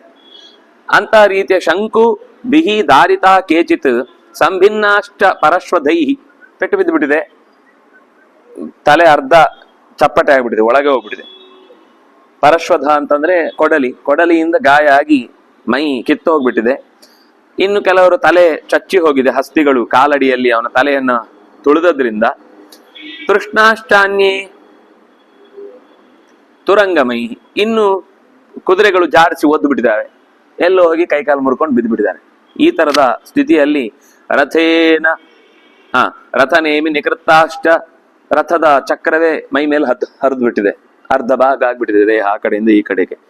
ಆಮೇಲೆ ವ್ಯಾಕ್ರೋಶಂತ ನರಾರಾಜನ್ ತತ್ರ ಸ್ಮ ಬಾಂಧವಾನ್. ಕೆಲವರು ಕೂಗ್ತಾ ಇದ್ದಾರೆ, ತಮ್ಮ ಬಂಧುಗಳು ಯಾರಾದ್ರೂ ಬಂದು ನನ್ನನ್ನು ರಕ್ಷಿಸಿ ಅಂತ ಕೂಗ್ತಾ ಇದ್ದಾರೆ. ಕೆಲವರು ಮಕ್ಕಳನ್ನು ಕೂಗ್ತಾ ಇದ್ದಾರೆ, ಕೆಲವರು ತಂದೆಯನ್ನು ಕೂಗ್ತಾ ಇದ್ದಾರೆ, ಕೆಲವರು ಅಣ್ಣಂದ್ರನ್ನು ಕೇಳ್ತಿದ್ದಾರೆ, ಕೆಲವರು ಬಂಧುಗಳನ್ನ ಕೂಗ್ತಾ ಇದ್ದಾರೆ, ಮಾವ ಅಂತ ಕರಿತಾ ಇದ್ದಾರೆ, ತಮ್ಮ ಅಂತ ಬೊಬ್ಬೆ ಹೊಡಿತಾ ಇದ್ದಾರೆ. ಹೀಗೆ ಪರಾನಪಿತ ಸಂಯೋಗಿ, ಇನ್ಯಾರಾದ್ರೂ ಒಬ್ರು ಬನ್ನಿ ಅಂತ ಕೇಳ್ತಿದ್ದಾರೆ. ವಿಕೀರ್ಣಾಂತರಾಹ. ಆಂತ್ರ ಅಂದ್ರೆ ಕರುಳ ಮಾಲೆ ಕಿತ್ತು ಬಿಟ್ಟಿದೆ, ಕಿತ್ತು ಬಂದಿದೆ ಹೊರಗೆ ಶರೀರದಿಂದ. ಈ ರಸ್ತೆಯಲ್ಲಿ ಹೋಗುವಾಗ ಕೆಲವೊಂದ್ಸರ್ತಿ ಪ್ರಾಣಿಗಳು ಅಡ್ಡ ಬಿದ್ದು ಹೀಗೆ ಆಗಿರುತ್ತೆ, ಎಲ್ಲ ದೇಹ ಛಿದ್ರ ಬಿದ್ರೆ ಆಗಿರುತ್ತೆ. ಇದು ಇಡೀ ಆನೆಗಳು ಅಥವಾ ಇವುಗಳೆಲ್ಲ ತುಳಿದು ಓಡುವಾಗ ಎಲ್ಲ ಶರೀರಗಳು ಹೀಗೆ, ಯಾರ ಶರೀರದ ಕೈ ಭಾಗ ಏನು ಅಂತ ಗೊತ್ತಾಗುದಿಲ್ಲ ಎಷ್ಟೋ ಸಲ, ಕತ್ತರಿಸಿ ಬಿದ್ದು ಹೋದ. ಆಮೇಲೆ ಈ ಶ್ರಾದ್ದ ಎಲ್ಲ ಮಾಡುವಾಗ ಅಥವಾ ಅವರಿಗೆ ಸಂಸ್ಕಾರ ಮಾಡುವಾಗ ಒಟ್ಟೊಟ್ಟಿಗೆ ಅಷ್ಟೂ ಜನರ ಹೆಸರು, ಇವತ್ತು ಯಾರೆಲ್ಲ ನಾಪತ್ತೆ ಆಗಿದ್ದಾರೆ ಒಟ್ಟಿಗೆ ಹೆಸರು ಓದುದು, ಎಲ್ರಿಗೂ ಒಟ್ಟಿಗೆ ತರ್ಪಣ ಹಾಕುದು, ಒಟ್ಟಿಗೆ ಅವರನ್ನ ಅಗ್ನಿಯಲ್ಲಿ ಆಹುತಿ ಕೊಟ್ಟು ಮುಗಿಸ್ಬಿಡುದು. ಅದರಲ್ಲಿ ಇವರ ಶರೀರ ಅಂತ ಪ್ರತ್ಯೇಕ ಮಾಡ್ಲಿಕ್ಕೆಲ್ಲ ಆಗುದಿಲ್ಲ. ಯಾಕಂದ್ರೆ ಲಕ್ಷಾಂತರ ಜನ, ಯಾರನ್ನ ಅಂತ ನೀವು ಗುರುತು ಹಿಡಿದು ಮಾಡುದು. ಬಾಹುವಿಷ್ಟಾಪರೇ ಚಿನ್ನೈ. ಕೆಲವರಿಗೆ ತೋಳಿಲ್ಲ. ಪಾರ್ಶ್ವೇಶು ವಿದಾರಿತಾ. ಹೊಟ್ಟೆ ಕಿತ್ತೋಗ್ಬಿಟ್ಟಿದೆ ಇನ್ನೊಂದ್ ಕಡೆಯಿಂದ. ಕ್ರಂದಂತ ಸಮದೃಶ್ಯಂತ ತೃಷಿತಾ ಜೀವಿತೇ ಸವಹ. ಕೆಲವರು ಬಾಯಾರಿಕೆಯಿಂದ ನೀರು ಅಂತ ಬಾಯಿ ತೆಕ್ಕೊಂಡು ನೀರು ಕೊಡಿ ಅಂತ ಕೇಳ್ತಾ ಇದ್ದಾರೆ ರಣರಂಗದ ಮಧ್ಯದಲ್ಲಿ. ತೃಷಾ ಪರಿಗತಾ ಕೇಚಿತ್ ಅಲ್ಪ ಸತ್ವಾಭಿಶಾಂಪತೆ. ಸ್ವಲ್ಪವೇ ಜೀವ ಹಿಡ್ಕೊಂಡು ಕಾಯ್ತಾ ಇದ್ದಾರೆ. ಭೂಮೌ ನಿಪತಿತಾ ಸಂಖ್ಯೆ. ಭೂಮಿಯಲ್ಲಿ ಕೆಲವರು ಬಿದ್ದು ಹೋಗಿದ್ದಾರೆ. ಮೃಗಯಾನ್ ಚಕ್ರಿರೇ ಜಲಂ. ಎಲ್ಲಿಯಾದ್ರೂ ನೀರು ಸಿಗುತ್ತಾ ಅಂತ ತೆವಳಿಕೊಂಡು ನೆಲದ ಸುತ್ತ ಆಚೆ ಈಚೆ ಓಡಾಡ್ತಾ ಇದ್ರೆ ಧೂಳು ಬಿಟ್ರೆ ಏನೂ ಸಿಗ್ತಾ ಇಲ್ಲ. ರುಧಿರೌಕ ಪರಿಕ್ಲಿನ್ನಾಹ. ನೆತ್ತರಿನಿಂದ ಮೈಯೆಲ್ಲ ಒದ್ದೆ ಆಗಿ ಇವ್ರು ಯಾರು ಅಂತಾನೆ ಯಾರಿಗೂ ಗೊತ್ತಾಗ್ತಾ ಇಲ್ಲ. ಅಷ್ಟೇ ಅಲ್ಲ, ತವ ಪುತ್ರಾಂಶ ಸಂಗತಾನ್. ಅದ್ರಲ್ಲಿ ಕೆಲವರು ನಿನ್ ಮಕ್ಕಳು ಇದ್ರು. ಅಪರೇ ಕ್ಷತ್ರಿಯ ಶೂರಾಹ ಕೃತವೈರಾ ಪರಸ್ಪರಂ. ಕೆಲವರೆಲ್ಲ ಅರ್ಧ ಸತ್ತವರನ್ನ ಹುಡುಕಿ ಆ ಶತ್ರುತ್ವದ ಹಿನ್ನೆಲೆಯಲ್ಲಿ ಅವರನ್ನು ಪೂರ್ತಿ ಸಾಯಿಸಿ ಹೋಗ್ತಾ ಇದ್ರು. ನೈವ ಶಸ್ತ್ರಂ ವಿಮುಂಚಂತಿ ನೈವ ಕ್ರಂದಂತಿ ಮಾರಿಷ ತರ್ಜಯಂತಿ ಚ ಸಂಧೃಷ್ಟಾಹ ತತ್ರ ಪರಸ್ಪರಂ. ಆಮೇಲೆ ಯುದ್ಧದಲ್ಲಿ ಬಿದ್ದಿದ್ದಾರೆ ಅಂತ ಗೊತ್ತಾದ್ಮೇಲೆ ಇನ್ನು ಕೆಲವರು ಶಸ್ತ್ರಂ ನೈವ ವಿಮುಂಚಂತಿ. ಶಸ್ತ್ರ ಬಿಡ್ತಿರ್ಲಿಲ್ಲ, ನೋಡಿ ಸುಮ್ನಾಗಿ ಹೋಗ್ತಿದ್ರು. ಅವನು ಬಿದ್ದಾಯ್ತು, ಒದ್ದಾಡಿ ಆಗ್ತಾ ಇದೆ, ಇನ್ನೇನಿಲ್ಲ, ಅವನನ್ನು ಹಾಗೆ ಬಿಟ್ಟು ಹೊರಟೋಗ್ತಿದ್ರು. ಆಮೇಲೆ ಬೈತಾ ಇರ್ಲಿಲ್ಲ. ಆಮೇಲೆ ಹೊಡೆದಾಟ ಬಡಿದಾಟ ಇಲ್ವೇ ಇಲ್ಲ. ಅಲ್ಲಿಂದ ಜಾಗ ಖಾಲಿ ಮಾಡಿ ಇನ್ನೊಂದು ದಿಕ್ಕಿನ ಯುದ್ಧದ ಕಡೆಗೆ ಹೋಗ್ತಾ ಇದ್ರು. ಅಪರೇ ಕ್ಲಿಶ್ಯಮಾನಾಸ್ತು ಶರಾರ್ಥಾಹ ವ್ರಣಪೀಡಿತಾಹ. ಆಯುಧಕ್ಕೆ ಕೈ ಚಾಚ್ತಾ ಇದ್ದಾರೆ. ಬೇರೆ ಎಲ್ಲ ಇದೆ, ಆದ್ರೆ ಆಯುಧ ಇಲ್ಲ ಕೈಯಲ್ಲಿ. ಹಾಗಾಗಿ ಆಯುಧ ಸಿಕ್ಕಿದ್ರೆ ಮತ್ತೆ ಯುದ್ಧ ಮಾಡ್ತೇನೆ ಅಂತ ನಿಲ್ಲುವ ಸ್ಥಿತಿಯಲ್ಲಿ ಕೆಲವರು ಆರ್ತರಾಗಿ ನಿಂತಿದ್ದಾರೆ. ಅನ್ಯೇಚ ವಿರಥಾಶೂರಾಹ ರಥಮನ್ಯಸ್ಸ ಸಂಯುಗೆ. ಮತ್ಯಾವುದೋ ರಥ ಬಿದ್ದು ಹೋದಾಗ ಇನ್ಯಾವುದೋ ರಥ ನಿಂತಿದ್ರೆ ಅದರ ಮೇಲೆ ಹತ್ತಿ ಎದುರಾಳಿಯ ರಥವನ್ನೇ ಹಿಡ್ಕೊಂಡು ಯುದ್ಧಕ್ಕೆ ಮತ್ತೆ ನುಗ್ಗುತ್ತಾ ಇದ್ರು. ಏನ್ ಸಿಕ್ತೋ ಅದರಲ್ಲಿ ಯುದ್ಧಕ್ಕೆ ನುಗ್ಗುತ್ತಾ ಇದ್ರು. ನಿಜಗಾನ ಪಿತಾ ಪುತ್ರಂ. ಕೆಲವೊಂದ್ ಸರ್ತಿ ತಂದೆ ಮಗನನ್ನ ಕೊಂದ. ಪುತ್ರಶ್ಚ ಪಿತರಂ ರಣೇ. ಮಗನೇ ತಂದೆಯನ್ನು ಕೊಂದದ್ದು ಆಯ್ತು. ಸ್ವಸ್ತ್ರೀಯೋ ಮಾತುಲಂ. ಅಳಿಯ ಮಾವನನ್ನ ಅಥವಾ ತಂಗಿಯ ಮಗನ, ಸ್ವಸ್ತ್ರೀಯ ಅಂದ್ರೆ ತಂಗಿಯ ಮಗ, ಮಾತುಲ ಅಂದ್ರೆ ಸೋದರ ಮಾವ. ಸೋದರ ಮಾವನೇ ತಂಗಿಯ ಮಗನನ್ನ ಕೊಂದಿದ್ದಾನೆ. ಕೆಲವು ಕಡೆ ಮಾವನನ್ನೇ ಸ್ವಸ್ತ್ರೀಯಂಚಾಪಿ ಮಾತುಲಹ, ಅವನು ಇವನನ್ನು ಹೊಡೆದಿದ್ದಾನೆ. ಅಂದ್ರೆ ಇದೆಲ್ಲ ನಮಗೆ ಈ ಪಾತ್ರಗಳು ಗೊತ್ತಿರುವ ಪಾತ್ರಗಳಲ್ಲದೆ ಇನ್ನೂ ಅನೇಕ ಪಾತ್ರಗಳು ಎದುರಾಳಿಗಳಲ್ಲೇ ಪಕ್ಷದಲ್ಲಿ ಒಂದೇ ಮನೆಯಲ್ಲಿ 4 ಪಕ್ಷದವರು ಇರಲ್ವಾ, ಯಾರಾದ್ರೂ ಒಬ್ರು ಎಲ್ಲಿಯಾದ್ರೂ ಒಂದು ಕೇಂದ್ರದಲ್ಲಿ ಇರಬೇಕು ಅಂತ. ಒಟ್ಟು ನಮ್ಗೆ ಮನೆಗೆ ಅಧಿಕಾರದಿಂದ ಚಲಾವಣೆ ಆಗ್ತಾ ಇರಬೇಕು ಅಂತ ಇರ್ತಾರಲ್ಲ, ಹಾಗೆ ಒಂದೇ ಮನೆಯಿಂದ 2 ಪಕ್ಷದಲ್ಲಿ ಇದ್ದವರು ಪರಸ್ಪರ ಹೊಡೆದಾಡುವಂತಹ ಪ್ರಸಂಗದಲ್ಲಿ ಸಂಬಂಧಿಗಳು ಸಂಬಂಧಿಗಳೇ, ಸಖಾ ಸಖಾಯಂ ಗೆಳೆಯ ಗೆಳೆಯನನ್ನೇ ಹೊಡೆದಿದ್ದಾನೆ.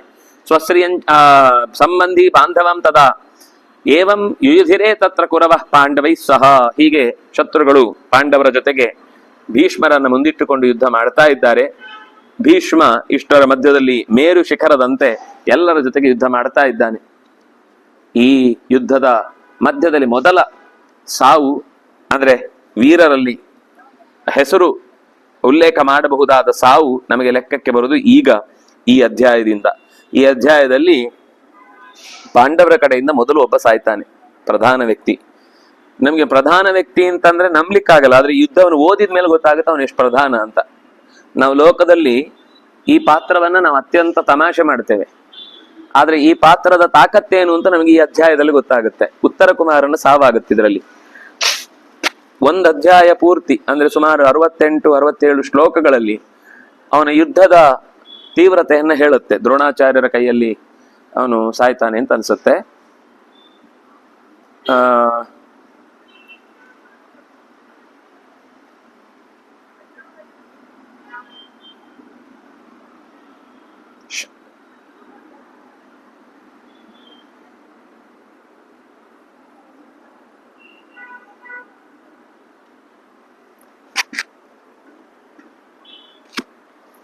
ಯಾರು ಇವನು ಶಲ್ಯ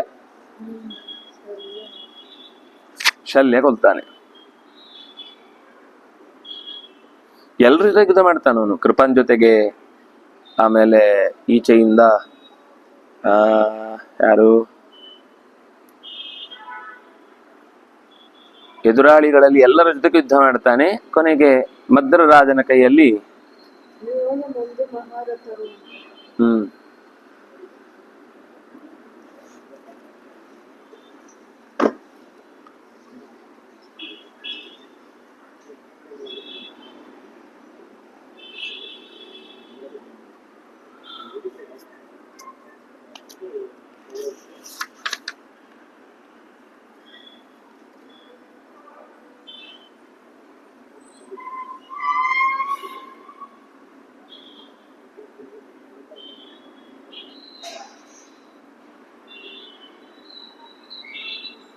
ಸಾಕು. ಶ್ರೀ ಹರಿಪ್ರಿಯತಾಂ ಶ್ರೀಕೃಷ್ಣ. ಏನು ರುಗ್ಮರಥ?